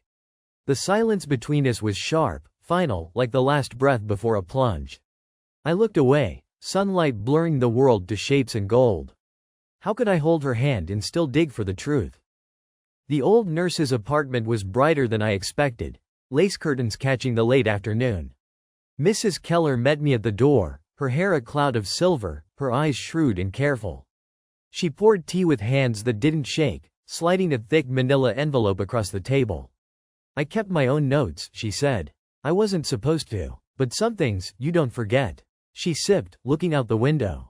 That night, the doctor came in, Dr. Feld. He was behind on rounds. Your sister, she tried to get his attention, but he was in a hurry. Wouldn't listen. Gave the orders himself. I felt my jaw clench, pulse thudding. She watched me, voice softening. Your sister told me, later, she knew it was wrong. But by then, they'd changed the records. A single line, that's all it takes. And then someone's career is over before it starts. She pushed the envelope closer. Look for the amendments. They're always in pen, never in the system. Someone wanted this to disappear. The weight of the envelope in my hands felt disproportionate, almost dangerous. My mind flashed to my sister's pale, desperate face, the brittle calm of the administrators, the trembling hands of Mr. Javed. All the pieces, scattered and trying to fit. I traced the edge of the envelope, my breath shallow, a question forming in the back of my throat. What would I find inside, and could I really live with knowing? The scan of the file flickered on my laptop, harsh hospital light pooling around me as the printer hummed from the nurse's station down the hall. I held 2 records up to the glow, comparing the patient numbers, the timestamps, my finger tracing the edge of the signature fields. Something snagged. One form had a midnight addendum, initials just barely legible, smudged in black ink. A pulse started in my throat. The original assessment was gone, overridden by clinical language, but in the audit trail section, tiny, gray, there was a digital note logged at 1:43 a.m. I typed the staff code into the staff directory. It didn't match my sister. It shouldn't have matched anyone on shift that night. A shiver crawled down my arms. The name belonged to Dr. Paxton, still active, still high-ranking, the same one my sister had called untouchable. It wasn't a clerical error. Someone had gone in, after hours, and fixed the story. The air tasted metallic. My mind raced, lining up the orderlies, the lab tech, every name I remembered from that night. If Paxton amended the file, who watched him do it? Did anyone stop him? I pressed at the edges of the screen, hoping for more metadata, but knew I'd have to face him. I closed the laptop and slid the folder back into my bag, the weight of the evidence pressing hot against my side. It was more than a mistake. It was a cover-up, and now my sister's signature was right there in the middle. I pressed my thumb to the screen, heart drumming, and whispered her name under my breath, wondering how much of her I was about to lose. I spotted Dr. Paxton outside radiology, his silhouette sharp against the glass. His voice was clipped, low, as he finished a call. I caught his eye and stepped forward before I could lose my nerve. He shut his phone. "You need something?" My grip tightened around the file, knuckles pale. Every muscle begged me to turn away. "I want to talk about the Cartwright record. The amendment, you added it." "Why?" He glared, something cold flickering in his eyes. "Be very careful, Ms. Fraser. Do you understand what you're implying?" My mouth went dry. "I just want the truth." He leaned in, voice a hiss. "You're out of your depth. If you spread false accusations, there'll be legal consequences. For you, and for your sister." He held my stare, daring me to keep going. The hallway felt smaller. His shadow sliced across the linoleum. For a moment, I tasted panic, bitter, electric. I wanted to look away, to promise I'd let it drop. But my feet wouldn't move. He turned, coat snapping, and walked off toward the elevators, leaving me with a choice I couldn't unmake. The clatter of forks against ceramic was sharper than usual. My mother fussed with the napkin, my father silent except for the scrape of his chair. My sister barely touched her food, eyes pinned to the edge of her plate. I pushed my potatoes aside and cleared my throat, the words burning. "We need to talk about that night. About Cartwright's file." My sister's fork dropped. "Not here, please." "Yes, here. Did Paxton force you to sign the amendment?" Her breath caught. My mother glanced at me, eyes darting, but my father just set his jaw. My sister's voice broke. "He said if I didn't, he'd bury me." "I didn't want to, I swear." Something inside me cracked. "You knew it was wrong." She shook, shoulders hunched. "What was I supposed to do?" "He said he'd ruin my license. I didn't have a choice." The silence pressed in, thick, suffocating. My mother reached for her hand, but my sister pulled away, tears slipping down her cheek. I stared at the tablecloth, the pattern blurring. My family wasn't what I'd thought, loyal, yes, but to the wrong things. I couldn't tell if I felt more betrayed, or just impossibly alone. My father finally spoke, voice gravelly. "Whatever you do now, you do as a family. No more lies." But the word family tasted strange, hollow. I didn't know what it meant anymore. I sat in my car, forehead pressed to the steering wheel, the dashboard clock ticking out the seconds I'd wasted. If I reported it, my sister's career, her whole life, could shatter. If I didn't, someone's death stayed hidden, signed away with a lie. My fingers trembled against the leather. I pictured the patient's family, waiting for news, never knowing what really happened. Could I live with that? Would she ever forgive me if I exposed her? Every option was pain, splitting me down the center. My breath came ragged, chest tight. I wanted to call her, to ask her what she'd do if it was me. But the truth sat between us, sharp enough to draw blood. I had the proof. I had to choose. The headlights of another car flashed across my windshield. I closed my eyes, wishing I could wake up somewhere simpler. I almost missed her message. The old nurse, June, her number unlisted, her words clipped and urgent. "Meet me at the park." I remember that night. "I'll back you up if you go forward." We sat on a splintered bench beneath the trees, cold wind rustling overhead. June's face was etched with years, but her eyes were steady, unafraid. "You're not crazy," she said. "I saw Paxton in the records room. Your sister's just a kid in his world. I'll sign a statement." A dull ache lifted, just a fraction. I searched her face for doubt, but all I saw was resolve. "If you want out, I'll understand," she added. "But if you fight, don't do it alone." Somewhere inside, the knot loosened. I still didn't know if I was brave enough, or just desperate.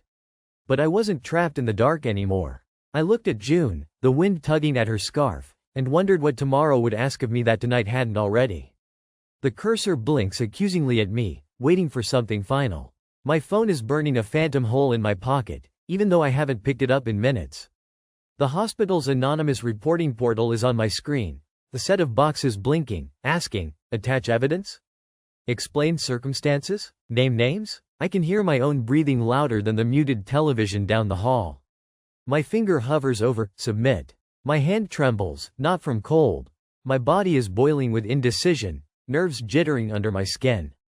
I close my eyes. The whole thing, the mismatched charts, the late-night amendment in someone else's handwriting, the retired night shift orderly's voice echoing, that's not how I remember it, it all churns up now.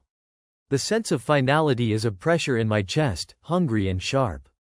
I imagine my sister's face, the stubborn pride when she said, "It's not like you think." But the patient, Mr. Grayson, deserved more. My thumb presses the button. The report slides into the void, carrying copies of the records and a clipped audio file. I can't pull it back. My hands drop to my lap. It's done, but the silence in the room grows heavier, as if the walls know something's shifted. I wait for some swelling of relief, but all I get is the uneven thump of my heart and the knowledge that, whatever comes, I did this. In the morning, voices swirl outside my window. 2 neighbors, their words like soft stones skipping over water. Did you hear? No, but I saw the police car. At breakfast, Mom tries to keep her voice light, the spoon clinking too loudly in her mug. They're just being careful, honey. Hospital rumors grow legs all on their own. I stare at the toast, untouched. My stomach's a tight knot, refusing to settle. News spreads through town as if someone's pouring gasoline down the main street and lighting a match. At first, it's just suspicion. Then, when the hospital confirms the case is being reviewed, everything sharpens. A text from an old friend. Hey, sorry about your sis. Is it bad? The subtext pulses. Do I know more? Am I normal, or am I tainted by association? The shame is physical. A heat in my neck and ears when I walk into the pharmacy and the cashier's smile is a little less real. My sister, for the first time in years, doesn't come home after her shift. The house gets tight with things unsaid. Mom talks about the weather. Dad buries himself in YouTube tutorials on fixing leaky pipes. I check local Facebook groups compulsively. Every other post is about the scandal. The world seems smaller, meaner, and every glance feels like a question. Then my sister's photo appears in the paper. On administrative leave pending review. I close the laptop. There's no clean way back. The hospital conference room is too bright, the air false and freezing. Administrators gather awkwardly, notes and files stacked in neat, defensive piles. I catch the chief of medicine's voice, clipped. Dr. Lebedev is resigning for unrelated personal reasons. Nobody believes it. Guilt hangs over the table, thick as steam. My sister sits away from everyone, jaw clenched, hands folded so tightly her knuckles are white.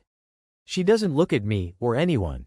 The lawyer assigned to her speaks in soft, steady tones, scripted apologies, procedural promises. I watch the doctor, the one who signed off on the chart that night, slip out a side door, no press, no scene. It's all so quiet. Suddenly, I realize. The truth fits into official statements like a sharp stone in a shoe. There's never room for the human part. The hospital's statement hints at policy review, regret, opportunities for learning. My sister's name isn't cleared, but it isn't condemned, either. She's suspended, not fired. The real story drowns in a fog of vague words. As the meeting breaks, I brush by her. Our hands almost touch, but she pulls away to answer her lawyer, and I'm left with the hum of the vending machine, the sterile velocity of people moving on. That night, she comes home late. I'm sitting at the kitchen counter, lights dimmed, phone face down. The door groans, and her bag thuds to the floor. She doesn't say anything for a while, just stands with her hands pressed on the counter's edge, staring at the dark window.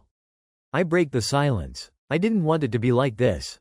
Her voice is flat. You think I did? She pushes a stray hair behind her ear. You think I wanted him to die?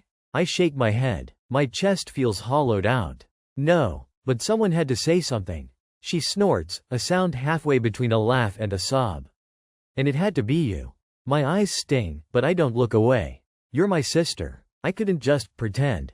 She looks at me for the first time, eyes rimmed red. So what now? I don't have an answer, not really. We keep going. We figure it out. She turns back to the window, voice barely above a whisper. I wish you'd trusted me. I almost say I did, but it would be a lie. Something between us has changed, sharp and permanent. But there's also relief, no more hiding. No more secrets. We stand there in silence, the refrigerator humming, the world outside impossibly still. I realize we're both waiting, for forgiveness, for time to pass, for the day when the rest of the truth finally comes out. And somewhere out there, I know someone is reading that report for the first time, their eyes snagging on the same details I saw, and wondering what else is missing. The apartment is quiet now, but too bright, the morning sun coming through the blinds is sharp, casting lines across the file on the kitchen table. The amended records sit folded next to my coffee, like they belong in our lives now. My hands feel heavy when I reach for them, remembering the way my sister wouldn't meet my eyes as she left last night. I can still hear Mom, tired but fierce, saying, "We did the right thing." That's what matters, even if it hurts. I breathe in deep, stale air, wishing I could push away the ache in my chest. The truth cost us more than I thought. Silent dinners, words stuck behind clenched teeth. But for the first time, no one's pretending. There's no easy comfort, just the drag of honesty settling over us. We may not forgive each other right away. I'm not sure we should. My phone buzzes, startling me. For a second I hope it's her, my sister, but it's a message from the hospital. Policy change approved. Mandatory double verification for all admissions, effective immediately. There's a PDF attached, official language and signatures stamped at the bottom. I stare at it, heart thumping, picturing the next family in some night bright and the nurse double-checking the chart. I scroll through the message again, cautious hope threading through the tension in my chest. Maybe the story doesn't end in our kitchen. Maybe it's enough to start something different, to make the silence break for someone else. The policy is just words, but it's a crack of light. The coffee's gone cold. I wonder if my sister will call. The winter comes quiet in our town. There's a hush to everything, snow muffling the hospital parking lot, the bar's neon sign swimming blue over slush.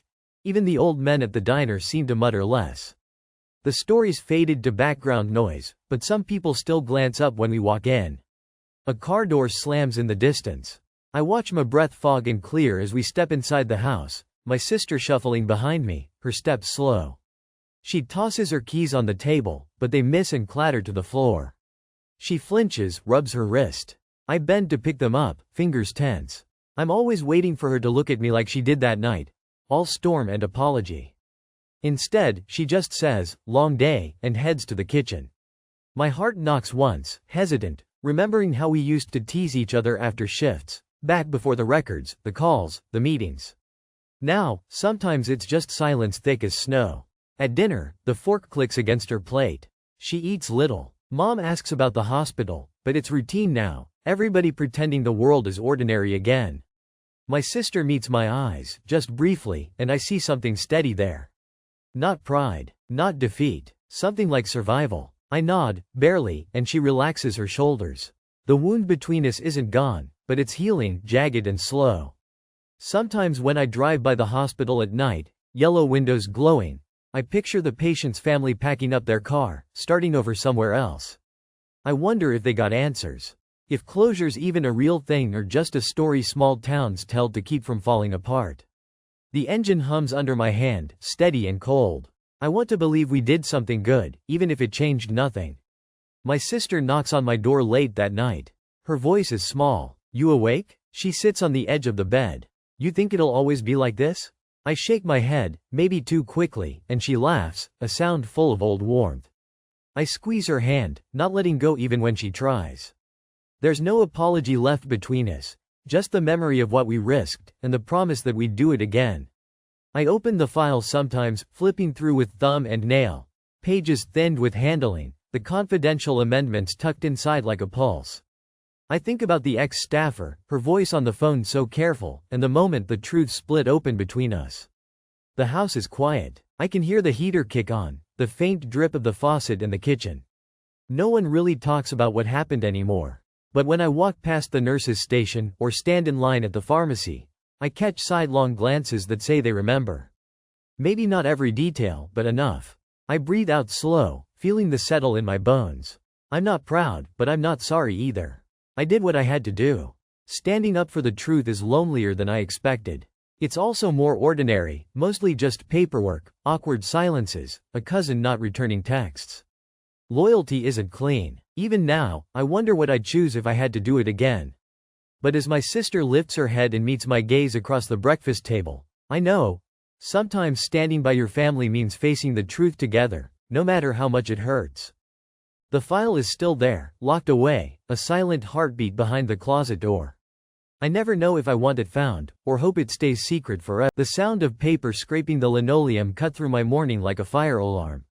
I was halfway to the coffee maker when I saw an envelope. My name scrawled in heavy black marker, slipped halfway under my apartment door. I dropped my keys, stooped, and turned it over, pulse flickering in my wrists. I'd seen this handwriting before, on rent reminders, taped to the basement laundry. Inside, a single page, stamped and official looking, glared up at me. Notice of eviction. My chest tightened, a cold rush pressing against my ribs, squeezing the air thin. I scanned the lines. Unlawful commercial activity. Lease terminated. Vacate within 10 days. For a minute I thought it had to be a mistake, some mix-up with another unit. I'd paid rent on time, never thrown a party, barely had people over at all. But the words were too precise, the language icy and final. I could almost taste metal in my mouth, bitter and sharp. I stood there, the kitchen light flickering above me, reading the page again and again, as if the meaning would soften or bend. But it stayed the same, hard and cold in my hand. I yanked my phone from the counter, dialing the number at the bottom of the notice. It rang twice before Mr. Bressler answered, his voice flat, almost bored. "You got the letter then? What is this?" I tried to keep my voice level, but it wavered at the edges. "You can't just, this isn't right." "What commercial activity?" He sighed, the sound crackling through the phone. "Don't play games. We've been watching. Packages, strangers coming and going. You think I'm blind?" My brain scrambled for anything to say. "Those are groceries. And my sister, she was here last weekend. That's it. I don't run anything out of here." A pause, heavy and disbelieving. "Don't make this harder on yourself. I suggest you start packing." He hung up. The dead air hummed. My hand shook against the plastic. I wanted to scream. Instead, I paced the kitchen, phone pressed to my forehead. I tried to rewind the last few weeks. No wild parties, no suspicious deliveries, nothing but the regular grind. The fluorescent light buzzed, harsh and yellow, throwing my shadow long against the fridge. I opened my front door, half expecting to see someone watching. The hallway was empty, doors shut, the distant thump of bass leaking from apartment 2C. I stepped out, moving stiffly down the hall, and knocked on Mrs. Holloway's door. She cracked it open, eyes wary above the chain. "Did you see anyone with my mail? Or anything weird going on?" She shook her head, lips pressed thin. "Don't drag me into this," she whispered, then closed the door before I could answer. I tried the next unit. James, who always left his shoes outside. He stared at me, shifting his weight. "I haven't noticed anything. You should talk to Bressler. He said you'd try something." My stomach twisted, heat crawling up my neck. "Try what? I just want to know what's happening." But James only shrugged, eyes darting past me down the hallway. "I don't want trouble, man." Everywhere I turned, doors stayed closed a little longer, voices faded to murmurs. By the afternoon, I started to feel the weight of eyes, as if the walls themselves were listening. Back in my apartment, I dug out the lease from my file cabinet, fingers leaving damp smears on the paper. I compared the eviction notice to the lease's language, searching for anything out of place. The dates didn't line up. The inspection report cited was dated the day before an actual inspection ever happened. The signature at the bottom looked stiffer, the loops and angles off just enough to itch at my nerves. I laid the two sheets side by side on the table, tracing each line with my finger. The more I looked, the more it felt like a puzzle with pieces forced to fit. My heart thudded slower now, curiosity cutting through the panic. I pressed my palms flat on the table, watching the ink swim in the overhead light. Something wasn't right, not just with the accusation, but with the paperwork itself. I thought of Bressler's voice, too quick to dismiss, and the way my neighbors wouldn't meet my eyes. There was something tangled under the surface here, and maybe, if I kept pulling at these threads, I'd find out what. I found myself standing in the hallway outside apartment 2B, knuckles pressed lightly to the old wooden door. Voices echoed behind it, sharp, then muffled, like a TV turned down just as I knocked. The air in the hallway smelled faintly of detergent and fried onions, and my hand trembled against the grain of the wood. I tried to steady my breathing, willing my pulse to slow as footsteps approached on the other side. The door opened a crack. Carla's face, pale and pinched, peeked out. Her eyes flicked up and down the corridor, then landed on me. "You too?" she whispered, voice brittle. I nodded. "Yeah, the notice. They say I've got a week." Carla opened the door wider, waving me in with a quick jerk of her chin. Inside, her living room looked the same as mine, white walls tinged yellow, the window shut tight. She showed me her own eviction letter, folded and creased so many times the paper looked soft. We sat together on her couch, shoulders barely touching. Between us, anxiety hung heavy, but for the first time since this all started, I felt less alone. She tapped the top of her letter. I called the number. No one picks up, just that same recording. Her voice wavered. "I keep thinking, if we're both getting these, how many others?" A shiver passed through me, cold and electric. "I don't know, but maybe we can figure it out. Together." The word stuck in my throat, strange and tentative, but it made her smile, just a little. I left Carla's apartment and headed straight for the manager's office, heart hammering. I could hear the buzz of a radio inside. When I knocked, the music cut off mid-chorus. The door opened and Mr. Geller stood there, lips thin, keys jangling at his hip. "Need something?" His tone was flat, almost bored. I swallowed, tasting bile. "I want to see the inspection reports. And my payment history. You can't just evict me without proof." He bristled. "Everything's in order. You'll get what you need." He ducked back inside, door almost closing on my foot. There was a shuffling of papers, too loud, too deliberate. He emerged with a manila folder, slapped it into my hands. "Here, you want paperwork? Don't waste my time." I tried to meet his eyes, but he turned away, muttering. "People making problems where there are none," he said, almost under his breath. The folder felt heavier than it should, a weight pressing right through my fingers, through my chest. Back in my kitchen, I spread the papers on the table. The first page was an inspection report, crisp and official looking, but the date font looked wrong, too sharp, too new. I pawed through old complaints I remembered filing, leaks, mold, heater failures, but the pages were blank, as if nothing had ever been wrong. My rent ledger was there, too, but the numbers didn't line up with my bank statements. Whole months were missing, replaced with neat, typed zeros. I felt heat rise in my cheeks, jaw clenching. Someone had scrubbed these clean, erased years of hassle and argument. I ran my finger over the inspector's signature. It looked like a random scrawl, identical on every sheet. My head buzzed, but I couldn't look away. If this was fake, how many other things had they changed? I pushed on, flipping each page, determined to find a crack in their story. The clock ticked, and my coffee went cold on the counter. I thought about Carla, about that flicker of hope when she realized we weren't alone. I needed more, something real that couldn't be faked. My phone felt like a brick in my hand as I punched in the number from the city's tenants' rights hotline. Each ring made my stomach knot tighter, the urge to hang up almost overwhelming. Finally, a voice answered, calm and practiced, asking how they could help. I stumbled through the story: eviction notice, forged reports, altered ledgers. The person on the other end didn't sound surprised. "This happens more than you'd think," she said, voice softening. "Start a timeline. Keep originals. Document everything. If it goes to court, the paper trail is everything." For the first time in days, my chest loosened. There was a way forward, a structure to the chaos. I scribbled down her advice, underlining every word. If you have more tenants, get their statements too. Patterns matter. I hung up, the room suddenly too quiet. I glanced at Carla's letter, still sitting open on my table beside my own. The pages looked flimsy, but together, they were starting to mean something more. Outside, footsteps echoed down the hall again, slow, deliberate, pausing outside my door. My chest tightened as the doorknob rattled softly, just once, and then silence.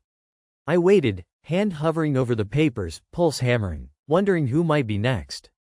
The file stutters as I drag the scroll bar, my heart thumping a little too loud in the quiet bedroom.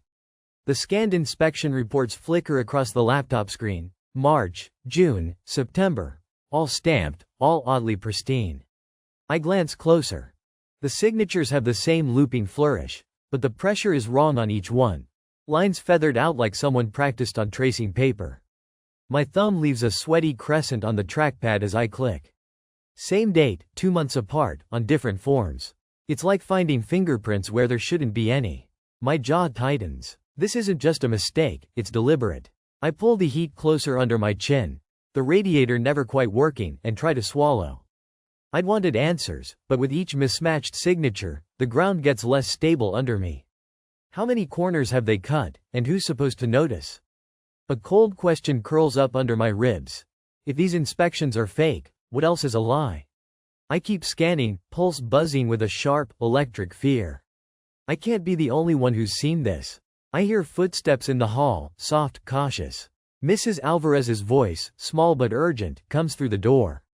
You decent? I open up, and she slides in, her cardigan bunched at the elbows. Her hands tremble as she smooths her hair. You looking at those papers? He made me sign one, once. Said it was for building insurance. Next week he told me not to mention the leak by the stairwell. Said it'd make things complicated.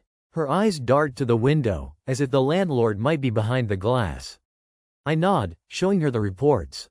Something in her face relaxes, not relief, but alliance. My voice comes out low. Did he threaten you? Her mouth twists. He said if I made trouble, I'd be out first. I got nowhere else. Her truth sits between us, raw and heavy. A hush settles. I hadn't realized how much I needed not to feel alone with this. It's not just my fight. I wonder who else has stories they're swallowing.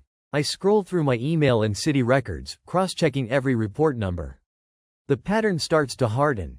Inspection dates cluster just before big property tax deadlines. Repairs, supposedly done, line up with the same contractor, only I can't find their license anywhere. I write a list, each bullet a stone in my pocket. Forged signatures, fake repairs, threats to tenants. Mrs. Alvarez leans over, squinting. Why would he fake so many? My throat is tight. He's covering up violations. Maybe more. These forms would get him off the city's radar. She sits back, nervous energy crackling. Or make the building look safer, worth more. I stare at the lease renewal letter, the sudden urgency to get us out. The pieces start to connect, ugly and sharp. A cold line of sweat trails down my neck. If the building's about to be sold, or claimed on insurance, we're just numbers, liabilities. I whisper, he's pushing us out to clear the books. My hands flex on the desk. I want to punch something, or run. Mrs. Alvarez looks at me, voice trembling. He won't get away with it. Not if we show someone. My hope flickers, uncertain but alive. The radiator bangs and I flinch. I meet her eyes. Okay, we organize. Quiet. If he finds out, we're both gone. I pull the reports into a neat folder, hands shaking. We need copies somewhere safe. Do you know anyone who'd back us up? She nods, thinking. Pedro down the hall. He keeps every letter he gets. He's scared, but he's angry too. I scribble names. We talk about the city housing board, the tenant union. Everything feels fragile, every plan a risk balanced on fear. Inside, a stubborn flame grows. If I can name what's happening, maybe I can stop it. We slip into the hall, our steps soft, our voices lower still. Mrs. Alvarez knocks on Pedro's door, glancing over her shoulder. I keep the USB drive in my fist, fingers numb. Pedro answers, eyes narrowed, then wider when he sees the folder. We have proof, I whisper. He listens as we explain, his breath shallow, knuckles white on the doorframe. He said I had to be flexible, or I'd lose my place, Pedro mutters. I'm tired. I'll help. We huddle, heads close, words clipped and tense. The plan is simple. Copy everything, give it to a friend outside the building, contact the housing inspector together.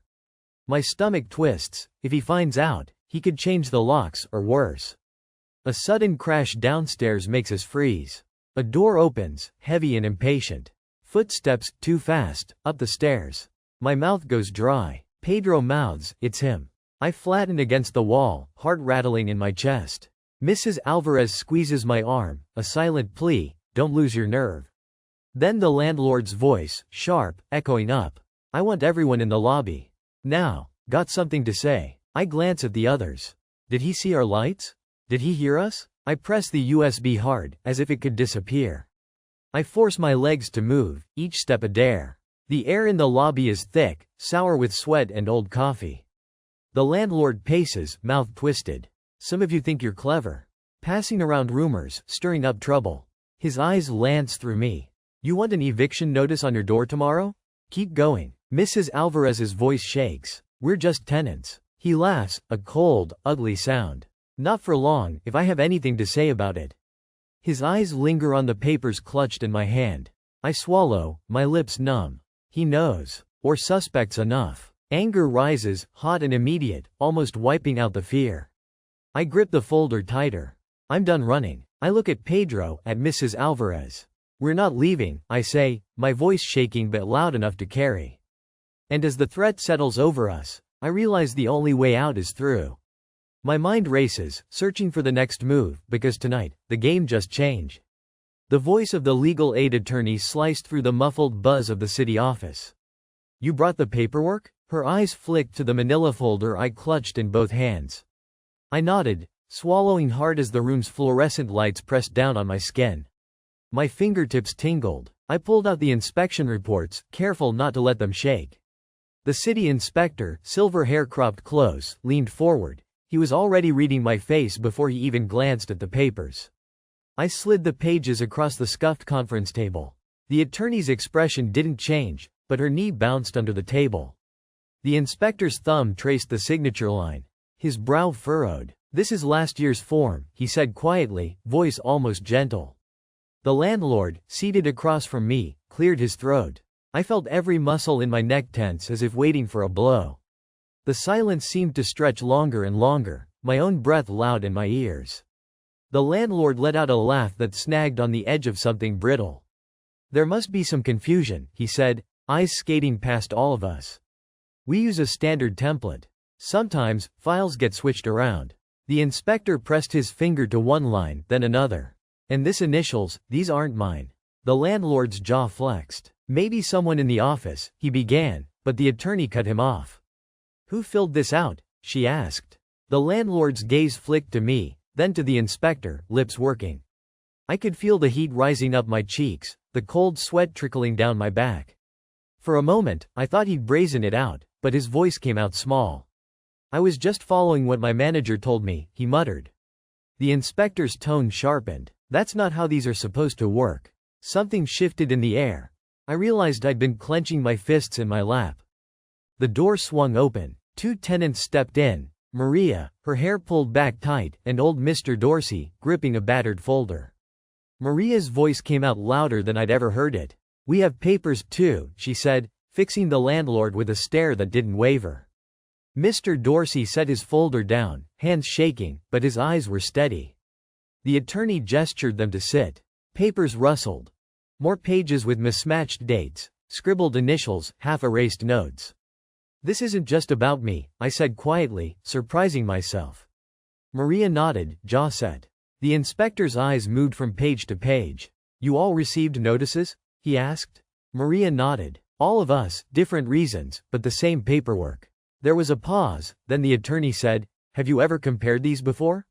Maria shook her head. I watched the inspector exhale, slow and deliberate, as if measuring the weight of the room. The anxiety that had felt so private now felt shared, visible, solid. The city inspector began stacking the reports, his movements precise. No one is being evicted, yet, he said. The landlord started to protest, but the inspector held up a hand. There will be a hold until we review everything. The attorney's shoulders sagged, just a little. I stared at the table, trying to process the words. The landlord's face had gone a sallow, angry color. This isn't fair, he said, but no one answered him. I let out a breath I didn't know I'd been holding. A warmth spread from my chest to my fingertips, slow, uncertain, but real. Maria squeezed my shoulder, and I managed a shaky smile. Outside, the winter light fell sharp through the window. For the first time in weeks, the air didn't feel so thin. I wasn't alone in this, not anymore. The inspector stood to leave, folder under his arm.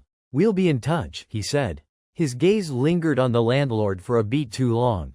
The door closed behind him with a soft, final click. I looked around at the others, Maria, Mr. Dorsey, the attorney.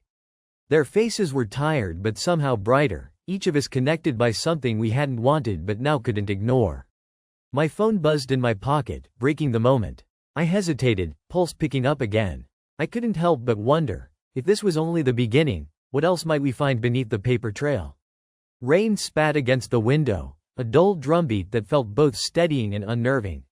I sat at the dented kitchen table, the pile of forged inspection reports spread in front of me, edges curling damp from my hands.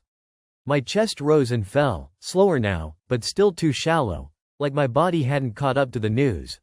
The city was opening a full investigation, and for now, the eviction was on hold. Somewhere in the living room, Anna laughed, sharp, relieved, different from the brittle days before. I felt her voice tug at something inside me. I listened, grounding myself in the sound, grateful for her persistence, for how she'd forced me to keep fighting when I wanted to curl in on myself and disappear. I traced the blue ink on the forged forms, fingertips catching on the ridge of a signature that wasn't mine. Fear still lived in my stomach, curled and watchful. What if the system just found someone else to blame, or the landlord slipped through again? But a warmer thread unspooled too, thin but present. Maybe this time, the truth would matter. Maybe we'd finally see who was really safe, and who was just lucky to have a door. My phone buzzed. A text. Can you talk? There was a sound I'll never forget. A flatline monitor slicing through the exhausted murmur of the ICU, sharp and absolute. I dropped my pen. My heart hitched, then shot into my throat. The patient's skin, sickly gray under the fluorescent lights, looked waxy and wrong. For a split second, no one moved. Then everything exploded at once. Nurses shouting, the crash cart slamming into the wall, my attending pushing past me with a clipped, "Move, now." My hands shook as I reached for the IV line, fumbling to clamp it off. My attending's voice, steady but tight, barked orders as he drew something up, his face unreadable. I caught his eye just as he injected naloxone, his jaw locked, sweat beading at his brow. The monitor wailed. My own breath felt shallow and ragged, as if I was the one drowning. Then the patient gasped. The monitor stuttered back to life, those terrible flat lines replaced by jittery, fragile peaks. For a moment, all I could hear was my own pulse, blood rushing in my ears until the attending's exhale broke the spell. "We got him," he muttered, not quite looking at me. Relief flickered through the room, but it was brittle, almost unreal. The error, a double dose, way too high, was clear in my mind, and so was how close we'd come. I pressed a hand to my chest, feeling the thin fabric of my scrubs damp with sweat, and wondered if anyone else was as rattled as I was. But nobody said anything. The unit settled into a stunned hush, and I kept seeing that gray face every time I blinked. Later, it was quieter. The overhead lights were low, the night shift tracing slow, tired steps from room to room. I sat at the nurse's station, scrolling through the patient's chart on the screen, the blue light painting my hands ghostly pale. I squinted at the medication log, frowning. The timestamps didn't match what I remembered. The dose was logged after the patient had already crashed. The note about the naloxone, written in calm, precise language, was timestamped before the code blue had even been called. A couple of progress notes were missing entirely, gone, like they'd never been typed. I scrolled back, feeling my skin prickle. I thought about the chaos, the way the attending had taken over, his hands moving faster than I could follow. But this record was clean, clinical, almost routine. I scrolled up and down, willing myself to find a mistake, a logical explanation. The numbers on the screen seemed to float, detached from the sweat, the panic, the desperate calls for help. The back of my neck felt cold, a bead of sweat sliding down under my collar. I glanced over my shoulder, half expecting someone to catch me staring. But the hall was empty, just the soft hum of ventilators and the distant beep of another monitor. I leaned closer to the screen, heart thumping, trying to line up memory and chart, but they refused to fit. I could feel something tightening in my chest. If this was wrong, if someone had changed it, then what else was I missing?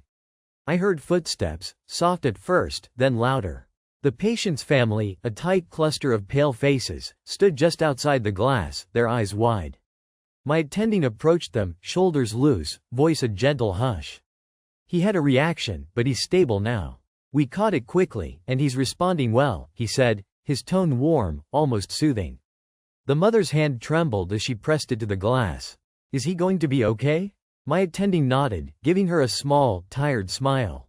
He's strong. That's what matters. I watched from a few steps away, feeling the gap between his words and what I'd seen widen like a crack in the floor. He patted the father's arm, murmured reassurances. The family clung to them, relief washing over their faces, grateful for a story that sounded safe. The attending's eyes flicked to me, just for a second, flat, unreadable. I pressed my lips together, heat crawling up my neck. The family didn't know that something had been erased from their story. I wondered if they ever would. The mother wiped her eyes, nodded, and reached for her husband's hand. My attending offered another gentle phrase. "We'll keep you updated. He's in good hands." I stared at the glass, feeling like I was on the wrong side. The shift dragged on. I poured coffee, the bitter smell sharp in my nose, and sat in the break room, staring at the wall. My mind replayed the flatline, the sudden chaos, the altered chart. I wondered if I'd misremembered. Maybe the order of things was blurrier than it seemed. Was it possible the chart was right, that my memory had filled in gaps? A knot formed in my stomach. I thought about the times my attending had stayed late to teach me, his sharp humor, the way he'd covered for residents who made mistakes. He'd saved that patient's life. Did that make this okay? Was protecting each other what doctors did, or was I letting fear cloud my judgment? I rubbed my eyes, exhaustion pulling at my bones. If I said something, it would mean accusing the person who'd just saved a man's life. If I stayed quiet, it would mean swallowing the truth and hoping nobody else got hurt. My chest felt tight, breathing shallow. I stared down at my trembling hands, coffee sloshing in the cup. My pager buzzed, making me jump. For a moment, I just sat there, caught between wanting to believe the story I'd been given and the memory that wouldn't let go. I stood up slowly, cold air prickling my skin, and told myself I'd decide what to do in the morning. But even as I tried to leave it behind, I knew that when I closed my eyes, I'd see that altered chart, the missing words, and the unasked questions haunting the corners of my mind. And I hadn't realized yet, someone else was watching. I fidget with the hem of my scrubs as I wait for Lila, the senior resident, to finish charting at the nurse's station. The fluorescent lights overhead hum in a way that makes my temples ache. I glance at her, then at the screen, pretending to scroll through lab results. My heart is thudding, insistent and hot, against my chest. She glances over, her brow furrowed, and I catch her eye. My voice comes out softer than I'd meant. "Hey, can I ask you something about charting protocols? Like, what's the right way to document med errors if you catch them late?" My throat feels tight, and my hands are clammy against the keyboard. She leans back, stretching her neck. "You mean, if you find an error after the fact?" Her tone is casual, but her gaze sharpens just a little. I nod, hoping my face isn't betraying anything. She keeps going. "You just document exactly what happened and when you found it. That's the safest way. Honesty's huge. Otherwise it's a mess for everyone." The words settle over me, heavier than I expected. I try to study her face without being obvious. There's nothing but exhaustion and the clipped edges of someone who's seen too much in too little time. I'm scared she'll see through me, that she'll notice the tension I can't fully hide. I force a smile, but my mind keeps circling back. If honesty is so important, why did Dr. Trent rewrite the chart? I murmur some thanks, but I can't shake the weight in my gut. I stand there a moment longer, listening to the beeping monitors and shuffling papers, wondering how it's possible for the simplest question to feel so dangerous. Lila's eyes linger on me a second too long, like she's waiting for something else, but I'm already retreating down the hall. I slip into the dim alcove by the records room, away from the main flow of residents and techs. The glow from the computer monitor makes my palms look ghostly as I log in, fingers trembling just enough to hit the wrong key. I open Dr. Trent's patients from the past month, eyes darting from column to column. Vitals, meds, notes, timestamps. Something itches behind my eyes as I scroll. In one file, a med order is entered at 10:08 p.m., but the administration record says 10:22, and a progress note from Trent appears at 10:30, correcting a dosage. The words are precise, almost too precise, as if written with the benefit of hindsight, not the urgency of the moment. I compare with the nursing notes. They don't quite match. My chest tightens. I check another chart. Here, a missed antihypertensive is logged as patient refused, but the nurse's note mentions the patient was sleeping, unresponsive. A third chart, another small but important edit. A potassium level that was dangerously low, later described as borderline, monitored closely. I feel cold sweat at the back of my hairline. The pattern is subtle, but it's there. threads pulled just enough to neaten the picture. I stare at the screen, cheeks hot, pulse fluttering. Was I the only one noticing this?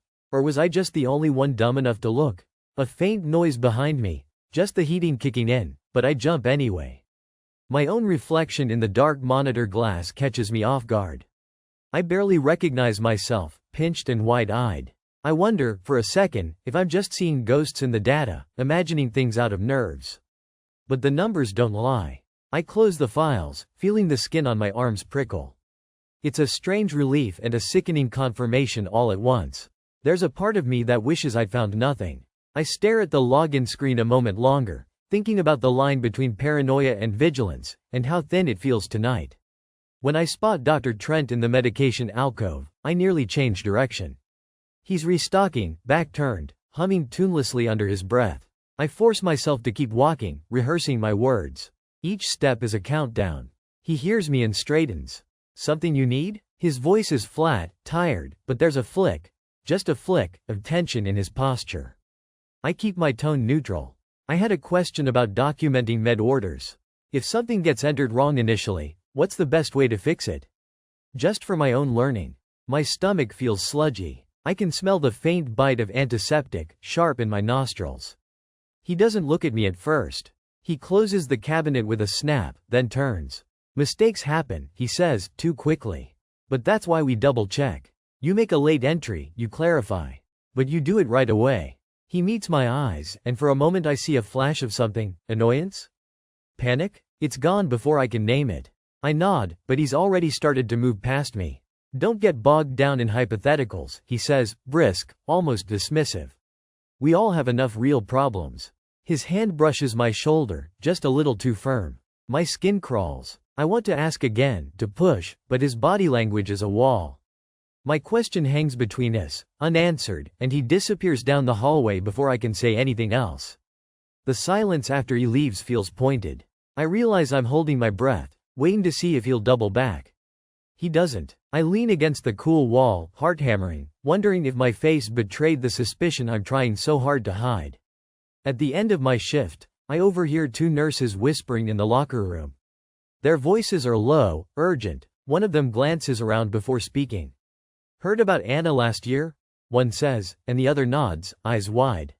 Reported a med error. Next thing, she's on probation for insubordination.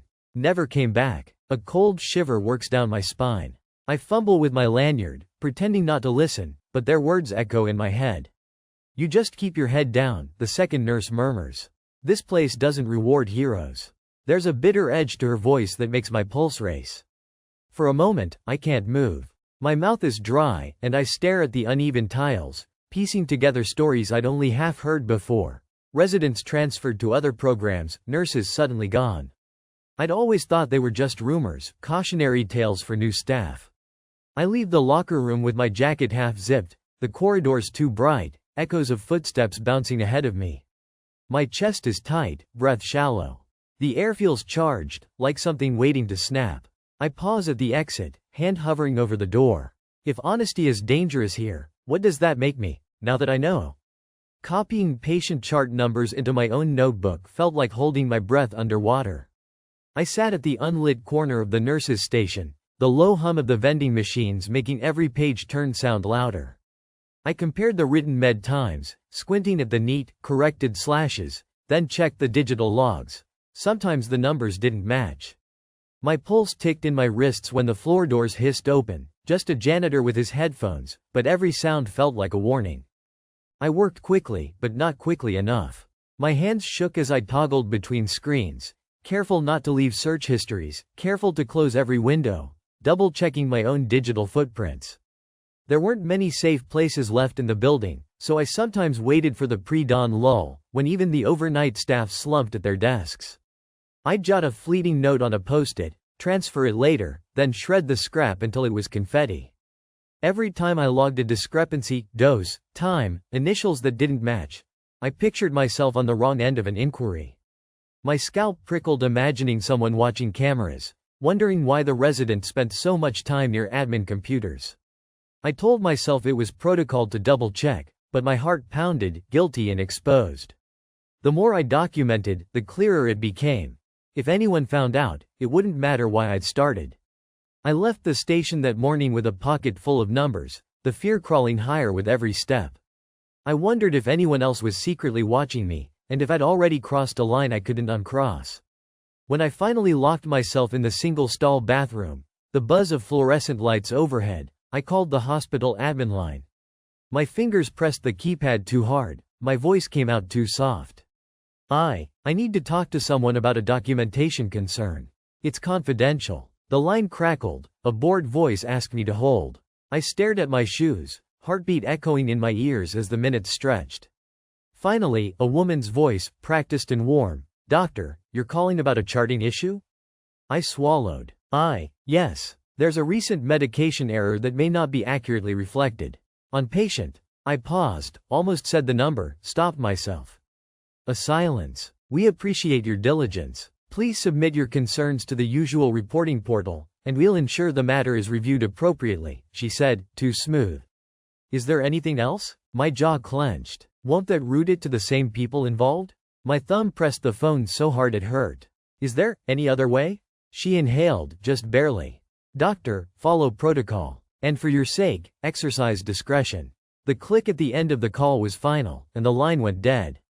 I stared at the wall, the paint flaking under the soap dispenser, and realized I was getting nowhere. The official channels were just another locked door. Back on the ward, the mood had shifted. Morning rounds moved slower, voices lower. A few nurses who'd always greeted me with tired smiles now looked past me, their conversations clipped and careful when I approached. I passed Dr. Saito in the hallway. His eyes slid off me, fixed on a point just beyond my shoulder. Even the residents I ate lunch with started sitting closer together, the empty space at my side growing every day. I tried to insert myself into the usual chaos, helping with a rapid, offering to take admissions. But there was always a gentle rebuff, directions already given, or a patient already seen. My badge felt heavier against my chest. In the staff lounge, my laugh sounded too loud in the hush. I reached for coffee and caught snippets, compliance, risk management, in tones that stopped when I entered. I left my cup half full, sloshing, hands tight around the plastic. Walking the halls, I started to notice glances, quick, measuring. My stomach twisted as I remembered which charts I'd copied, which computers I'd used. I wondered how much people guessed, and how much they just didn't want to know. I told myself maybe it was all in my head, but the silence built up, thick as fog. Even the patients seemed to sense it. One old woman squeezed my hand, whispering, "Don't let them make you lonely, Doc." I almost asked her what she meant, but the charge nurse called me away. That night, I found an envelope shoved under my on-call room door. My name, printed in block letters. I turned it over twice before opening it, hands clumsy and cold. Inside, a single sheet of paper. "Stop digging. This isn't your fight. Careers get ruined." No signature, no other clue. The words sat there, stark and ugly, pressed into the cheap hospital stationery. My mouth was dry. I scanned the hallway. Empty. Just a faint echo of a gurney in the distance. I closed the door, locking it, as if paper could crawl out on its own. Whoever left the note knew what I was doing. Knew enough to warn, but not enough to threaten directly. My skin prickled, a crawling heat running up my arms. I turned the note over, searching for pressure marks, anything. Nothing but those 5 words, hammered out in all caps. The silence in the room was absolute. I read the message again, then slid it into my notebook behind my chart copies, the stash feeling suddenly radioactive. I sat on the cot, back pressed into thin, dusty sheets, and felt the walls close in. If I pushed further, someone would push back. Sleep was impossible. I stared at the ceiling, replaying each moment. The error, the altered chart, the call with admin. The warnings weren't about a single mistake. They were about the system. I started combing through policy memos, risk management emails, old incident logs. The same language surfaced, reviewed internally, addressed per protocol, no further action necessary. All the final lines looked the same, no matter the event. I tracked chart corrections over the past 6 months, codes that changed, signatures missing on error forms, identical phrases cropping up in different doctors' notes. There was a pattern, a choreography of small edits that softened reality whenever bad outcomes brushed too close. My fingers hovered over the files. Each time I spotted a familiar phrase, documentation error corrected per supervision, my heart dropped a little further. It wasn't just my attending or even my service. The system wasn't built to prevent these things. It was built to hide them, to keep the paperwork clean and the headlines quiet. I sat back, a cold tightness in my chest. The outrage was there, but underneath it something colder, betrayal. All those times I'd trusted the process, reported errors in good faith, believing someone would actually listen, how many had been quietly swept away? How many doctors, nurses, patients had realized the game? The notebook in my lap felt heavier than before. This wasn't just about one patient, or even my career. It was about whether I could keep pretending not to see. A floorboard creaked outside my door.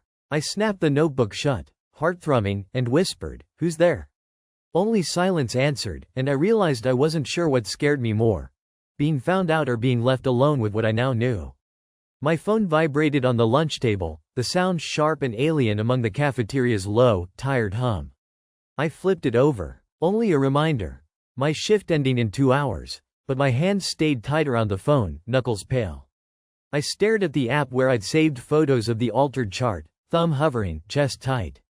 The cursor blinked in the draft of a new email to the state medical board, subject line empty. My coffee tasted bitter and thin. The jabber of residents floated around me, but none of their words landed. I pictured my attending's steady hands on the keyboard, the silent deletion of error, the patient's life rerouted by luck instead of protocol. My heart felt hammered flat. My mind spun through every outcome, my career torched, my name blacklisted, or worse, nothing changing at all except me becoming the problem.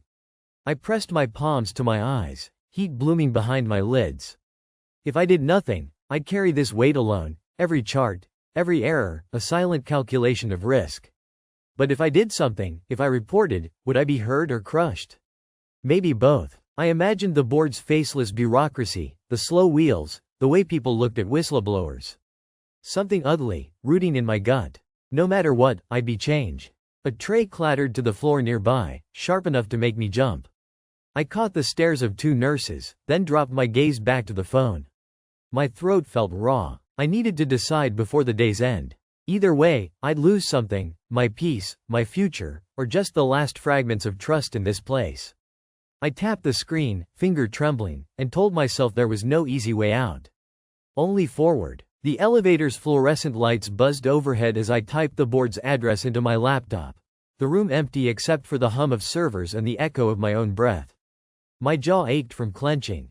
I lined up the files, screenshots, timestamps, a timeline in bullet points. My hands steadied as the evidence stacked up, the story arranging itself without me. I glanced over my shoulder, paranoia flaring. Was someone watching? The hallway outside was silent, every footstep down the corridor swallowed by thick glass. I pasted my summary into the body of the email. No names, just facts. I attached the photos. The send button glowed blue. I hesitated, feeling the walls press in, the air suddenly cold on the back of my neck. I hit send. The little spinning icon froze me in place. For a second, nothing happened. Then it was gone, delivered, and I felt the bottom drop out of my stomach. I closed the laptop, heartbeat loud in my ears. There was no taking it back now. I pushed away from the desk, stood, and listened for any sign that the world had changed. The silence was total. Outside, the sun was setting, painting the parking lot in bands of gold and gray. I walked to my car with my fists stuck deep in my pockets, feeling both lighter and untethered, as if the ground might open up beneath me. I wondered whether the board would even read it, or if the evidence would vanish into a bureaucratic void. But for the first time, I felt something close to resolve. I'd chosen the truth, and now I'd have to live with wherever it led. The next morning, my work badge scanned red. I tried again, the beep louder this time, a warning. The security guard glanced up, brows raised, and I forced a tight smile. "System slow today?" I offered. He didn't answer, just typed something into his computer, and after a long moment, the gate unlocked with a reluctant clack. My palms were sweaty as I shuffled inside. In the break room, conversations trailed off when I walked in. Dr. Rahman, usually quick with a nod, kept his eyes on the microwave. The only sound was the brittle crackle of a snack bag. I checked the schedule taped to the wall. My shifts had changed. 2 nights added, 1 weekend swapped out for a single weekday. I scanned the list, pulse racing. No explanation, no warning. A subtle punishment, or just a coincidence? My locker was jammed with flyers and forms that weren't mine. Someone must have emptied their hands and used mine as a trash can. I closed it carefully, trying to breathe through the knot in my throat. In rounds, my questions were met with shrugs. Eyes slid away from mine, words clipped short. My supervisor flagged me down later, not to ask how I was, but to double-check my documentation on a routine case. Every box, every comma, scrutinized. My skin prickled as I signed off, aware of just how alone one person could feel in a place this crowded. I told myself to keep my head down, to do the work, to wait for whatever hammer might fall. But in the hallway, even the walls seemed to lean inward, listening. It was only the beginning, and already I was a ghost. Late in the afternoon, I sat in the charting alcove, staring into the screen's cold blue glare, when someone slid into the seat beside me. I didn't look up until she cleared her throat, soft, uncertain. It was Rosa from the ICU, her hair pulled back, eyes darting to the corridor. She slid a folded note across the desk with 2 fingers. "You're not crazy," she said, barely above a whisper. "I saw him change records last year. Almost the same mistake." I wrote it down. My mouth went dry. She glanced at the door again, voice trembling. "You're not the only one." I opened the note under the desk, recognizing the shorthand, the date from months ago, the details that matched my own. My heart thudded against my ribs, relief and fear tangling together. If she had proof, maybe others did too. I met her gaze, saw the flicker of hope, the exhaustion behind it. "Why now?" I murmured. Rosa's lips pressed thin. "I've been waiting for someone else to say it out loud." She squeezed my shoulder, quick and tentative. "You're not alone, okay?" I nodded, breath suddenly shaky. The noise of the ward receded, replaced by a muted sense of possibility. New evidence, a new ally, maybe even a chance that the truth wouldn't disappear. I folded the note, tucking it into my pocket, and for the first time all week, I felt the faintest spark of hope. But outside, the shadows were lengthening, and footsteps approached, too many, too close. I glanced up, pulse quickening, not sure if I wanted to be seen or to vanish. The overhead lights were too bright in the conference room, scattering sharp reflections across the polished table. A cluster of unfamiliar faces, compliance officers, risk management, even someone from legal, flipped open folders marked with my name. My hands pressed flat against my knees, sweat prickling along my palms. I watched the altered chart slide across the table, its corrections neatly circled, a copy of my original note beside it like a silent accusation. Someone cleared their throat. "We're opening a formal review. This isn't just about one patient," a woman in a navy suit said, her voice low but carrying. My heart stuttered. What I'd seen, what I'd reported, was suddenly bigger than just me and Dr. Heller. The questions came. About protocols, about training, about how something like this could happen undetected for so long. The room felt suspended, like we were all waiting for some invisible verdict. I glanced at Dr. Heller, who didn't meet my eyes. All the months of anxiety, the hours replaying that moment by the med cart, seemed to drain into the shiny floor tiles.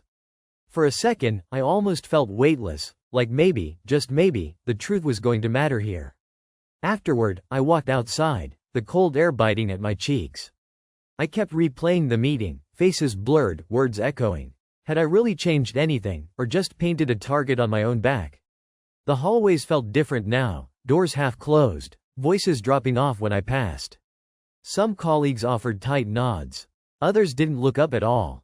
At home, I found myself staring at my scrubs, still folded on the chair, and thought about the chart, the patient, the long echo of silence that followed. I wondered if the system could ever really change, or if I just pressed pause on the inevitable. I lay awake listening to the heat kick on and off, wondering if I'd ever stop waiting for the other shoe to drop. The overhead lights in the break room had changed, softer, almost warm, but the air still buzzed with a faint, institutional hum. I sat across from a nurse I barely knew. His badge said, "Gill," in block letters. He was hunched over a coffee, eyes darting over a memo about new reporting procedures. I watched his thumb trace the edge of the page, back and forth, like he was smoothing out something only he could see.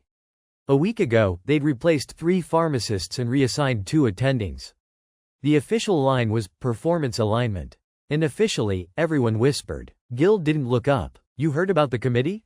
His voice was just above a whisper, the question circling the room before landing. My throat felt tight, pulse bumping at my jaw. I nodded, uncertain if I should say more. There was always the sense that someone else might be listening, or that the walls themselves were porous, ready to leak what they heard. They're not just updating policy, Gil muttered. Something's off. Too quick. His hand shook a little as he crumpled the memo. I wanted to ask about the charts, about any trace of what happened that night, but the words stuck. Instead, I looked out at the hallway, at the blurred shapes moving past. Above the noise, I caught the tail end of another conversation. They're keeping it all internal. Doesn't leave the floor. The speaker was gone by the time I turned. Even the cafeteria chatter had shifted, less laughter, more pauses, like everyone was waiting for someone else to say the thing out loud. Each new safety protocol came with a training session, each session with a veiled warning. We're all accountable, now. I wondered if anyone actually believed it. I wondered if they remembered my name. The hospital kept running, but something underneath felt rearranged, like the foundation had quietly cracked. I noticed it most at shift change. People watching each other just a little too long, or turning away mid-sentence. I caught myself doing it too, half expecting a hand on my shoulder or a summons to the office.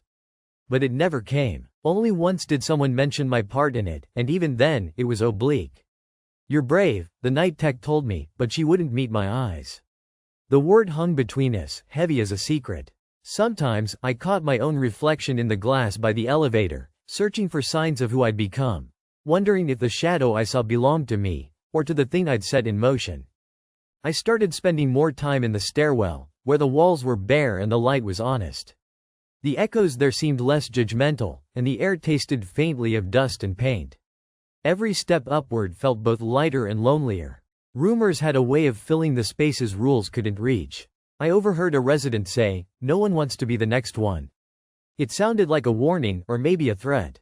At rounds, conversation shifted when I entered. People smiled, but the smiles stopped at their lips. I wondered if they saw me as a cautionary tale or just a disruption. Maybe both. It was strange, the way my name became shorthand for something bigger. A story whispered as much in what wasn't said as in what was. I worked harder, double-checking everything, because mistakes felt radioactive now. No one asked me how it felt, not really. I caught myself scanning faces for blame, for gratitude, for anything that explained why I felt both exposed and invisible. On the bus home, I watched the city pass by in smeared streaks of orange light, and thought about the people who might have spoken up if I hadn't. Did I make it safer, or just scarier to try? Some days, I replayed the moment before I stepped forward, the weight in my chest, the panic logic, the idea that maybe if I kept quiet, everything would be fine. The silence after, though, was louder than I expected. I found myself wondering what it would take for someone else to make the choice I did. If they'd see my shadow in the hallway and walk the other way, or if, when the air got too thick with secrets, they'd finally say something, too. And if they did, would it matter, or would the walls just swallow the truth again? The hum of the centrifuges blended with the clicking of keyboards and the faint crackle of plastic gloves snapping on and off. My pulse tracked the tempo of the lab, quick and restless, as we choreographed our way through the last phase of the trial. Every surface was mapped with colored sticky notes, yellow for sample collections, blue for analysis, pink for what we'd already double-checked and signed off. Outside, gray daylight pressed against the windows, but inside, the white fluorescence buzzed overhead, sharpening the fatigue in my eyes. Maya, my lab partner, caught my eye as she pipetted serum into tiny vials. She grinned, just a flash, and I grinned back. Our team bantered in fragments. Did you see the reagent order? Who's got the clean beakers? Voices slipping in and out of focus. Someone dropped a tube, a sharp clatter, and laughter chased it. The air smelled faintly of ethanol and instant coffee, heated by the pressure of our deadline. Behind it all, the spreadsheets pulsed on the monitors, columns of numbers and coded comments, each one a data point carving out our future. Every morning, I felt the tension in my neck before I'd even unlocked the door. The grant money was running dry, just a couple more weeks until we'd have to present something, success, failure, whatever we had. That knowledge seeped into everything, a low-grade panic that made every result feel urgent, every setback personal. I wiped a smear of condensation off my screen, scrolling to the latest batch of trial results. My stomach tightened as I cross-checked the sample IDs, no mistakes. At least, not there. I let out a breath I didn't realize I'd been holding, thinking how much easier it was to trust glassware than numbers. Maya's headphones dangled around her neck, music leaking out. She was singing under her breath, off-key, and I almost laughed. Then a timer beeped, sharp and insistent. I silenced it, hands already moving on autopilot, but under it all was the sense that we were sprinting down a corridor with the doors closing behind us. The only way out was forward, and everyone was hoping not to trip. The next morning, I slid into my usual spot before the others arrived.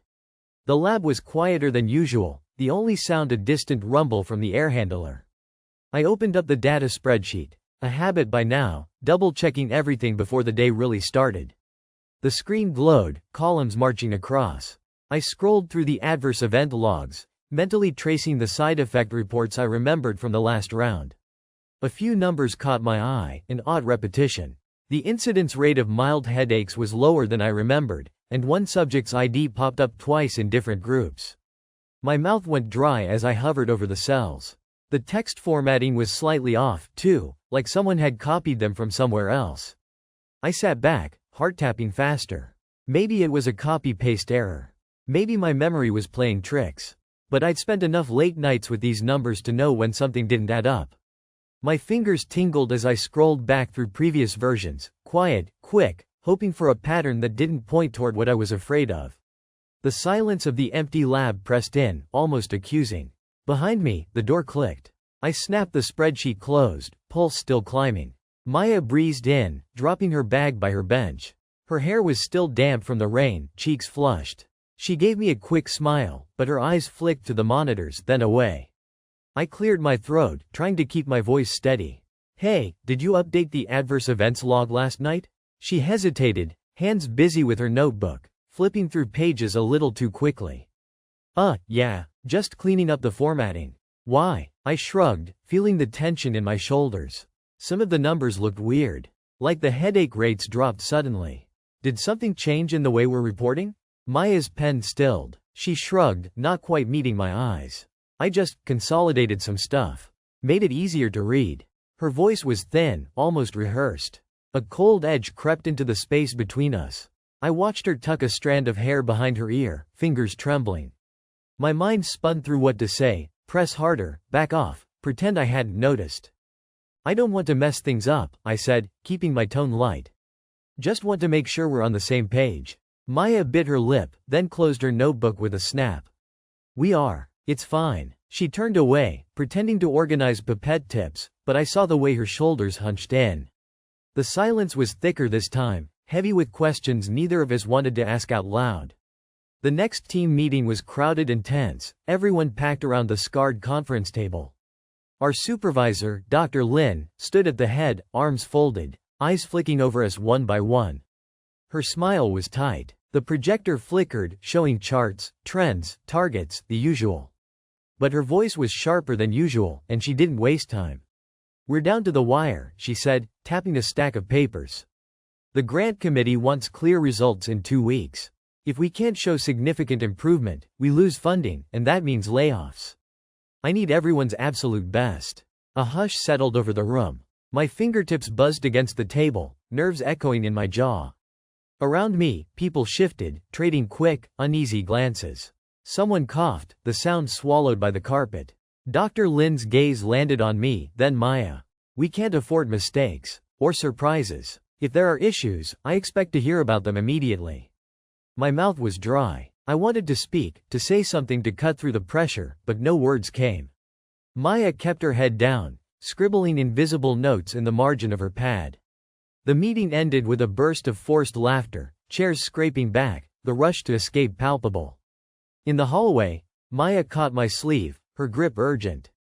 "I need this job," she whispered, voice almost shaking. "We all do." I looked at her, the sound of Dr. Lin's warning still ringing in my head.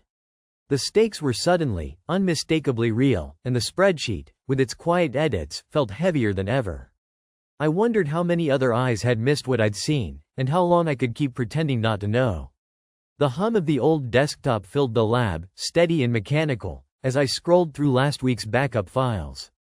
Cold blue light flickered across rows and columns, and the spreadsheet loaded slower than usual, sluggish with data. My stomach tightened at every flicker, every lag, while my fingers hovered over Ctrl+F, too aware of how much depended on what I'd find. I pulled up the raw trials, the unedited ones, and compared them to the latest version. Gaps jumped out. Numbers missing, a cluster of negative outcomes gone. The after spreadsheet looked cleaner, more convincing, but not real. My throat prickled and I pressed my knuckles to my lips, eyes darting back and forth. On paper it was subtle. A missing line here, a changed 0 to a 1 there, but as I checked more files, the pattern repeated, systematic. I'd expected a few tweaks, maybe a single omitted patient. This was more. A pressure built behind my eyes, heavier with each discrepancy. I could feel the threat of what it meant clawing at the inside of my chest. This wasn't a one-off mistake. It was deliberate. My hands shook as I closed the files, pulse thumping so loud I didn't hear when the janitor wheeled his cart past. I was already thinking about the next steps before I realized it. What if someone else found this before I did? What would they think I knew? I looked at the locked office door, breath held, and whispered, "Shit." The walls felt closer than before.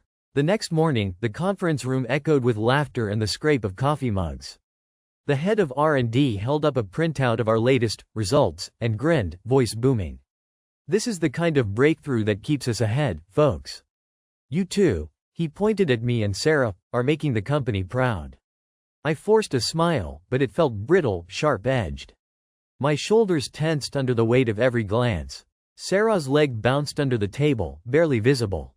I caught her eye and she didn't blink. The celebration tasted hollow, all pastries and praise. "We'll need the next batch of trials wrapped up by Friday," the head said, lowering his voice. "The board wants to move fast on this. Keep up the good work." A bead of sweat rolled down my spine, even in the climate-controlled chill. The demand was clear, and so was the lie. If anyone asked, we were expected to deliver, no matter what the data really said. I pressed my thumb against the table's edge, wood digging into skin, and watched as the room nodded along. Every time someone congratulated me, each "great job" landed heavier than the last. The resentment curled in my gut, bitter and hot. They didn't know what it cost, and I couldn't tell them. All I could do was sit through it, letting their applause echo in my ears long after the room emptied. Sarah found me alone in the file room, her voice barely above a whisper. "Can we talk?" I didn't answer, just looked up from the cabinet, heart knocking hard in my chest. She closed the door behind her, hands fidgeting with her badge. "I did it," she blurted. "I changed the data." Her face was pale, jaw clenched like she was bracing for a punch. If those results went in as they were, the project was dead. All of us, done. A pulse of heat ran up my neck, confusion and anger tangled tight. I wanted to shout, to ask how she could risk so much, but my voice wouldn't come. She stepped closer, eyes shining with something desperate. "I just needed more time. If we lost funding, it was over. I know it's wrong, but I'm begging, don't say anything yet. Please, let me fix it." Her words hung in the air, heavy and urgent. My chest ached as I stared at the floor, torn between wanting to trust her and needing to run. I remembered late nights, coffee-fueled troubleshooting, all the moments I thought we were in this together. Now every memory felt different, cracked along a fault line. She touched my arm, voice breaking. "I'll put it back, I swear. Just, don't tell anyone yet." I pulled away, suddenly cold, the room too small for both of us. "I don't know if I can do that." She looked at me like she might cry, then turned away, sinking against the cabinets. The silence between us made everything else louder. That night, my apartment felt too quiet, every streetlight shadow sharp on the wall. I opened my laptop and typed, "scientific misconduct reporting," into the search bar. Each click sounded like a door swinging shut. The words blurred as I scrolled, hotlines, university protocols, anonymous tips. I imagined picking up the phone, my name on a report, the fallout rippling outward. I pressed my palms to my eyes until I saw stars. Loyalty and fear twisted together, tight as wire. I could hear Sarah's voice in my head, pleading, and the echo of the conference room. "You're making the company proud." There would be investigations, questions, destroyed reputations. But the faces behind the numbers, patients, real people, kept flickering at the edge of my mind. I closed the laptop, heart racing, and sat in the dark, no closer to a decision than before. The weight of it pressed down, impossible to shake. I kept seeing the spreadsheet, numbers erased, futures rewritten. A siren wailed somewhere outside. I leaned back, staring at the ceiling, wondering if there was a way out that didn't end with someone getting hurt. My phone buzzed with a message from Sarah. Please. Not yet. My hand hovered over the reply button, caught between silence and truth, as the city hummed on outside my window. I walk in on a Monday and the air is wrong. Dana's usually humming, but now the lab is all clatter and silence, the kind that presses on your temples. Two people lean over the break table, voices low, heads bent together. I only catch half a phrase, internal, checking everything. My skin prickles along my arms. I put my bag down, trying to keep the motion casual. Paranoia buzzes under my ribs. I want to ask, but I can't seem too interested. Across the room, Ben pulls his phone out, reading a text, thumb twitching. He glances up, meets my eyes, then looks away. My breath goes shallow. I hear a chair scrape. Dana's face is pale behind her glasses, staring at her screen like she's waiting for it to explode. I open my laptop, willing my hands not to shake. The spreadsheet is right there. Rows of numbers, neat and deadly. If they audit us, they'll find it. My pulse thrums in my neck. I look up, and everyone's pretending to work, but the tension is thick, almost chemical. Ben drops a mug. It clatters against the counter, splashing coffee, and he blurts, "Shit, sorry." No one even laughs. My ears ring. Words ping inside my head. Audit, compliance, suspension. I can't stay still. I keep seeing those altered cells, the false positives. I wonder how long we have before someone comes in with a clipboard and a list of names. I push back from my desk, the chair screeching. For a split second, everyone looks at me. I wish I knew what they saw. I head for the storage room, unable to take the static in the air, and the last thing I hear is someone muttering, "They're gonna tear us apart." When I open the storeroom, sharp cold hits my face. The AC is always too high back here. I move to check the files, the old habit of making sure everything's where it should be. But the cabinet is open, and a shredded pile sits in the bin, confetti of what used to be paperwork. My fingers start to tingle. I kneel, digging through the strips, pulling up a corner with a date, last week, our trial batch. Gone, all of it. The little stickers I used for tracking, the comments in the margins. My breath gets thin, shallow, like there's not enough air. Only a few people knew about those files. My head spins with the possibility that maybe it wasn't just Ben, maybe someone else is in on it, or maybe he's panicked and trying to cover his tracks. I touch the shredded paper, cold and soft against my palm, and my insides twist. The evidence is disappearing piece by piece, and if there's nothing left, it will be my word against his, or nothing at all. I look over my shoulder, half expecting someone to be standing behind me. But it's just the hum of the freezer. I can't tell if I'm relieved or more afraid. I stand up too fast, head swimming, and jam the bin back under the table. If anyone sees me here, they'll think I'm the one digging for something to hide. I back out of the room, every step echoing. The destruction is spreading, and I don't know how to stop it. Ben's at his desk when I return, eyes flicking up. Our project manager, Chris, steps out of his office, a file in hand. He scans the room, not for the first time that day, and then clears his throat. The team freezes. "Can I see you both?" he says, looking straight at me and Ben. My mouth goes dry. I follow them to the glass meeting room, my heart in my throat. Chris sits, fingers steepled, and doesn't waste time. There are inconsistencies in last quarter's results. The integrity team flagged them. "Anything you want to tell me?" My knuckles go white. Ben's jaw flexes. Sunlight pools on the table, too bright. I try to breathe, but I'm cornered, pressed between Chris's stare and Ben's silence. Chris's voice is even, maybe too calm. "This is serious. If we're not transparent, it's going to get much worse." Something hot crawls up my neck. My mind races. Could I still fix it, or is it too late? Every word feels like a trap. Ben shifts, avoiding my eyes. The quiet is heavy, like a threat. There's no way out, I realize. The secret can't hold any longer. Chris slides a printout across the table. Numbers in red. "These aren't just typos, you understand?" His eyebrows lift. Ben's knee bounces under the table, and I catch myself glancing at the door. Chris leans forward. "I need full honesty, right now." If you're covering for something, you both go down. My throat is tight, the walls pressing in, and I hear myself say, "We need to talk." Alone. Chris looks at us, unreadable, and stands. "I'll give you 10 minutes. The door clicks behind him, and it sounds like a lock. Ben's hands are flat on the table, knuckles blanched. I can't hold it in anymore. "What did you do?" My voice cracks. "The files are gone, Ben." "You shredded them?" He doesn't answer at first, just stares at the notepad. "What did you expect me to do?" He mutters, voice shaking. "They were going to shut us down. All of us." "That's not a reason," I snap. The words are sharp, louder than I meant. "You think this fixes anything? You think destroying evidence is better?" He glares up at me, eyes rimmed red. "You said nothing at first. You let me." His accusation burns. A hot, bitter taste fills my mouth. My hands clench under the table. "I was scared. I thought you'd fix it, or come clean."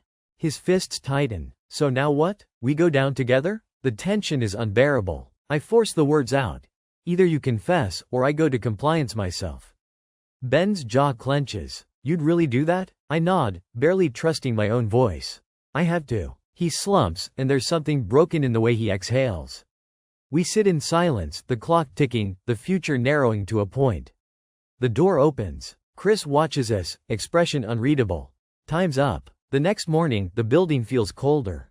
There's a knock on my cubicle, gentle at first, then more insistent. I turn, and a woman I don't recognize stands there, badge clipped to her belt, internal audit. "We'll need your laptop," she says, neutral but not unfriendly. I nod, hands numb, and unlock it for her. She and another man sit at Dana's desk, low voices, tapping keys. I try to focus on anything else, but the sound of my own breathing fills my ears. 10 minutes pass, then 20. The man calls me over. "Can you confirm this file modification?" He points to a timestamp, one I don't remember.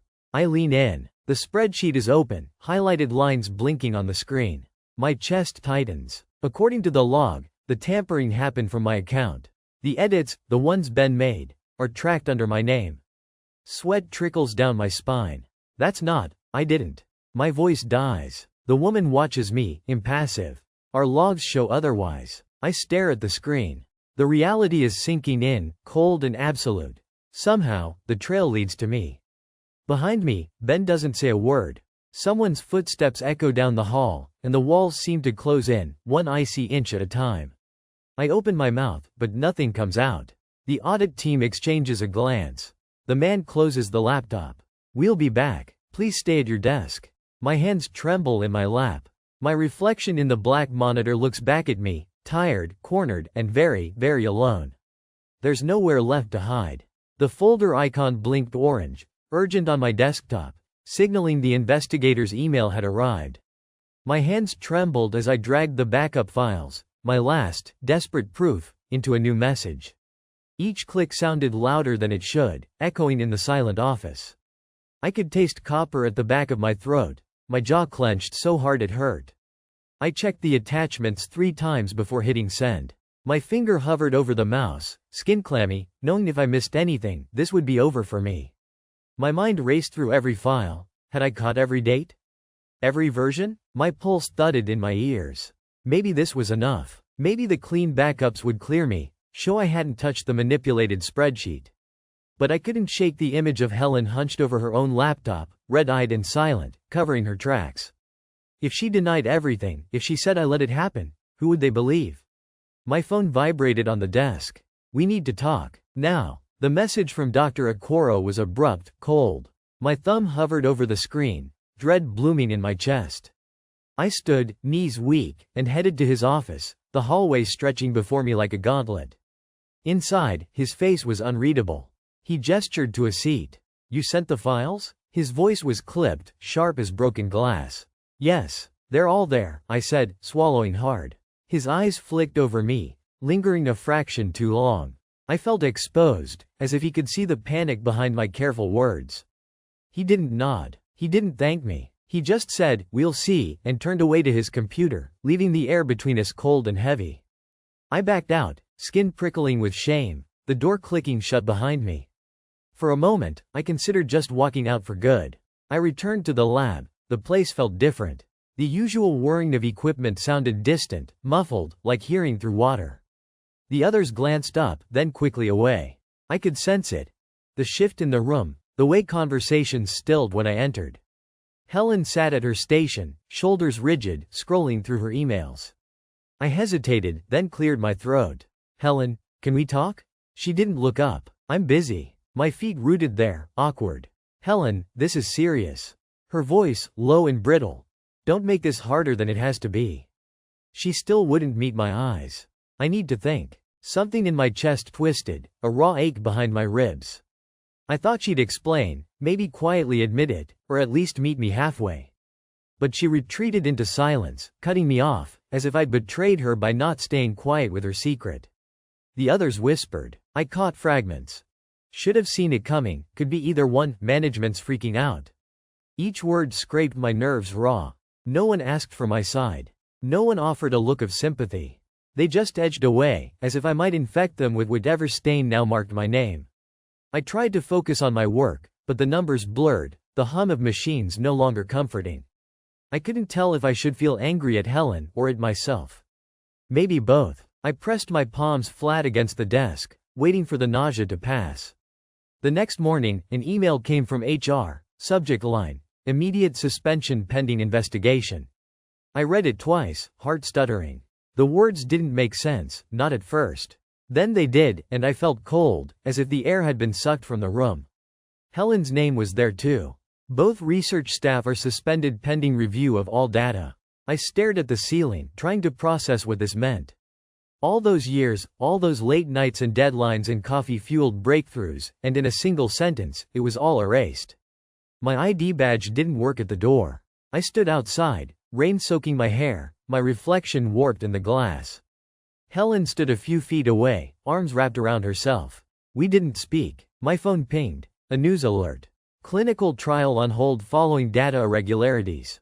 I stared at the headline, feeling the ground tilt beneath me. The story was out. The whole world would see our names, our project, a punchline, a cautionary tale. At home, I lay on the couch, staring at the ceiling. I tried to remember the last time I'd felt hopeful in the lab. I pictured Helen's face, so sure as she told me it was just a small fix, that no one would get hurt. I wondered if I could have stopped her sooner, if I'd spoken up before she hit save. I replayed every conversation, every look she gave me, searching for the moment things tipped too far. I called my parents. My mother's voice was tight with concern. Is it true? She asked, voice trembling. I didn't do it, I whispered, but the words felt small. Would anyone believe me now? All those patients who'd trusted our work. The ones who signed the forms with hope in their eyes. I saw them in my mind, and guilt sat heavy on my chest, a weight I couldn't push off. Helen texted, late that night, I'm sorry. Only 2 words, nothing more. I stared at the screen, wishing she'd explain, wishing anything in the world could make it make sense. I closed my eyes, the room silent except for the hum of the fridge. Tomorrow, the investigation would start in earnest. My reputation, whatever was left, would hang in the balance.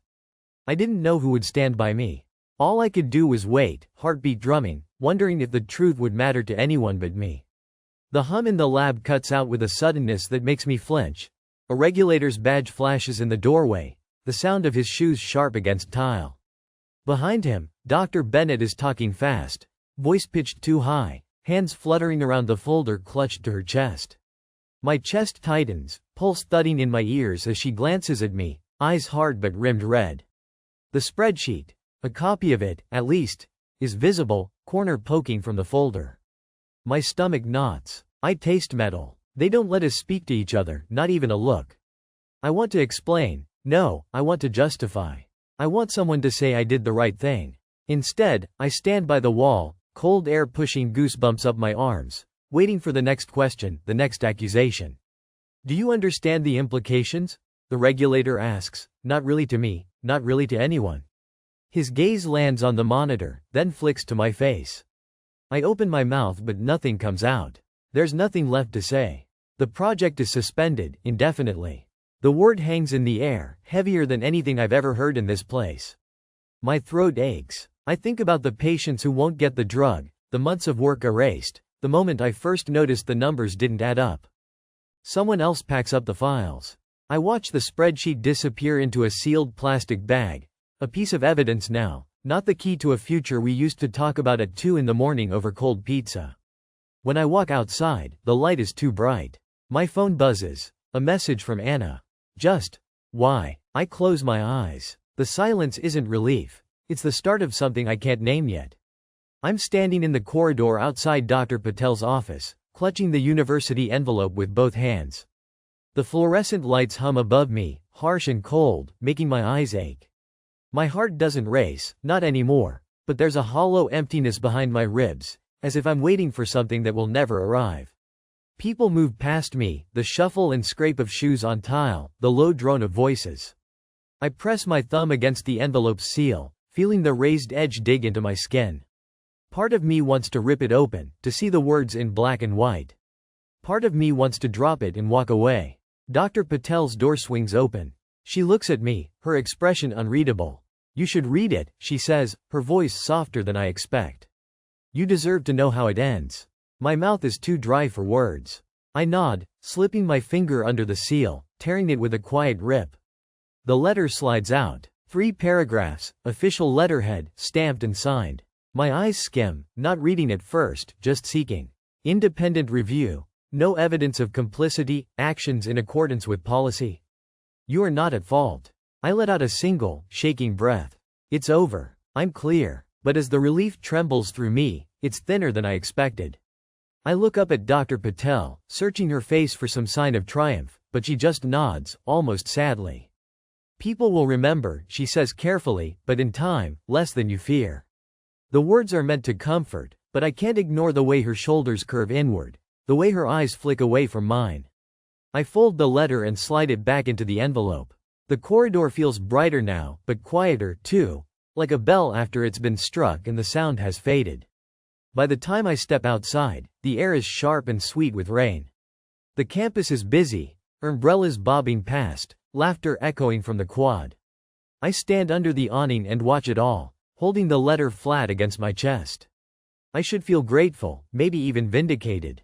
Instead, all I can think about are the empty benches by the lab, the way people still glance at me and turn away. The investigation erased my guilt but left a mark one can't quite see. I wonder, for a moment, what would have happened if I'd stayed quiet. A group of undergrads run past, laughing, oblivious. I step out into the rain, letting the cold drops soak my sleeves, and I feel something loosen, just a little. It's not forgiveness, but maybe it's the start of forgetting. 2 weeks later, I'm back in the seminar room, the windows fogged from too many bodies and not enough air. A new cohort, eager, loud, shifting in their seats. I sit at the edge, notebook in my lap, and listen to someone ask about data management, voice bright with certainty. The instructor laughs. It's all about trust, she says. The room hums with agreement. I grip my pen so tight my knuckles ache. I want to say something, to warn them, but my mouth stays shut for a few breaths too long. When I finally speak, my voice comes out low, almost rough. Sometimes you have to choose between trust and truth, I say. Heads turn, puzzled, and the cost isn't always what you expect. For a moment, I remember every night I spent lying awake, the spreadsheet burned into my eyelids, the edits in red. I remember the way silence pressed against my throat, heavy as stone. Someone at the front frowns. Would you do it again? She asks, like it's a challenge. I think about it, really think. My pulse beats slow and hard in my ears. I want to say yes, want to sound sure. Instead I say, you have to be ready to lose things you can't get back. The room goes quiet. The windows rattle with a sudden gust of April wind. I look down at my notebook, at the uneven scrawl of my own handwriting, and realize I'm not afraid of their silence. I'm only afraid of forgetting why I spoke in the first place. Someone shifts behind me, the chair legs scraping the floor. I wonder if any of them will really hear what I meant, or if, when it matters, they'll stay silent too.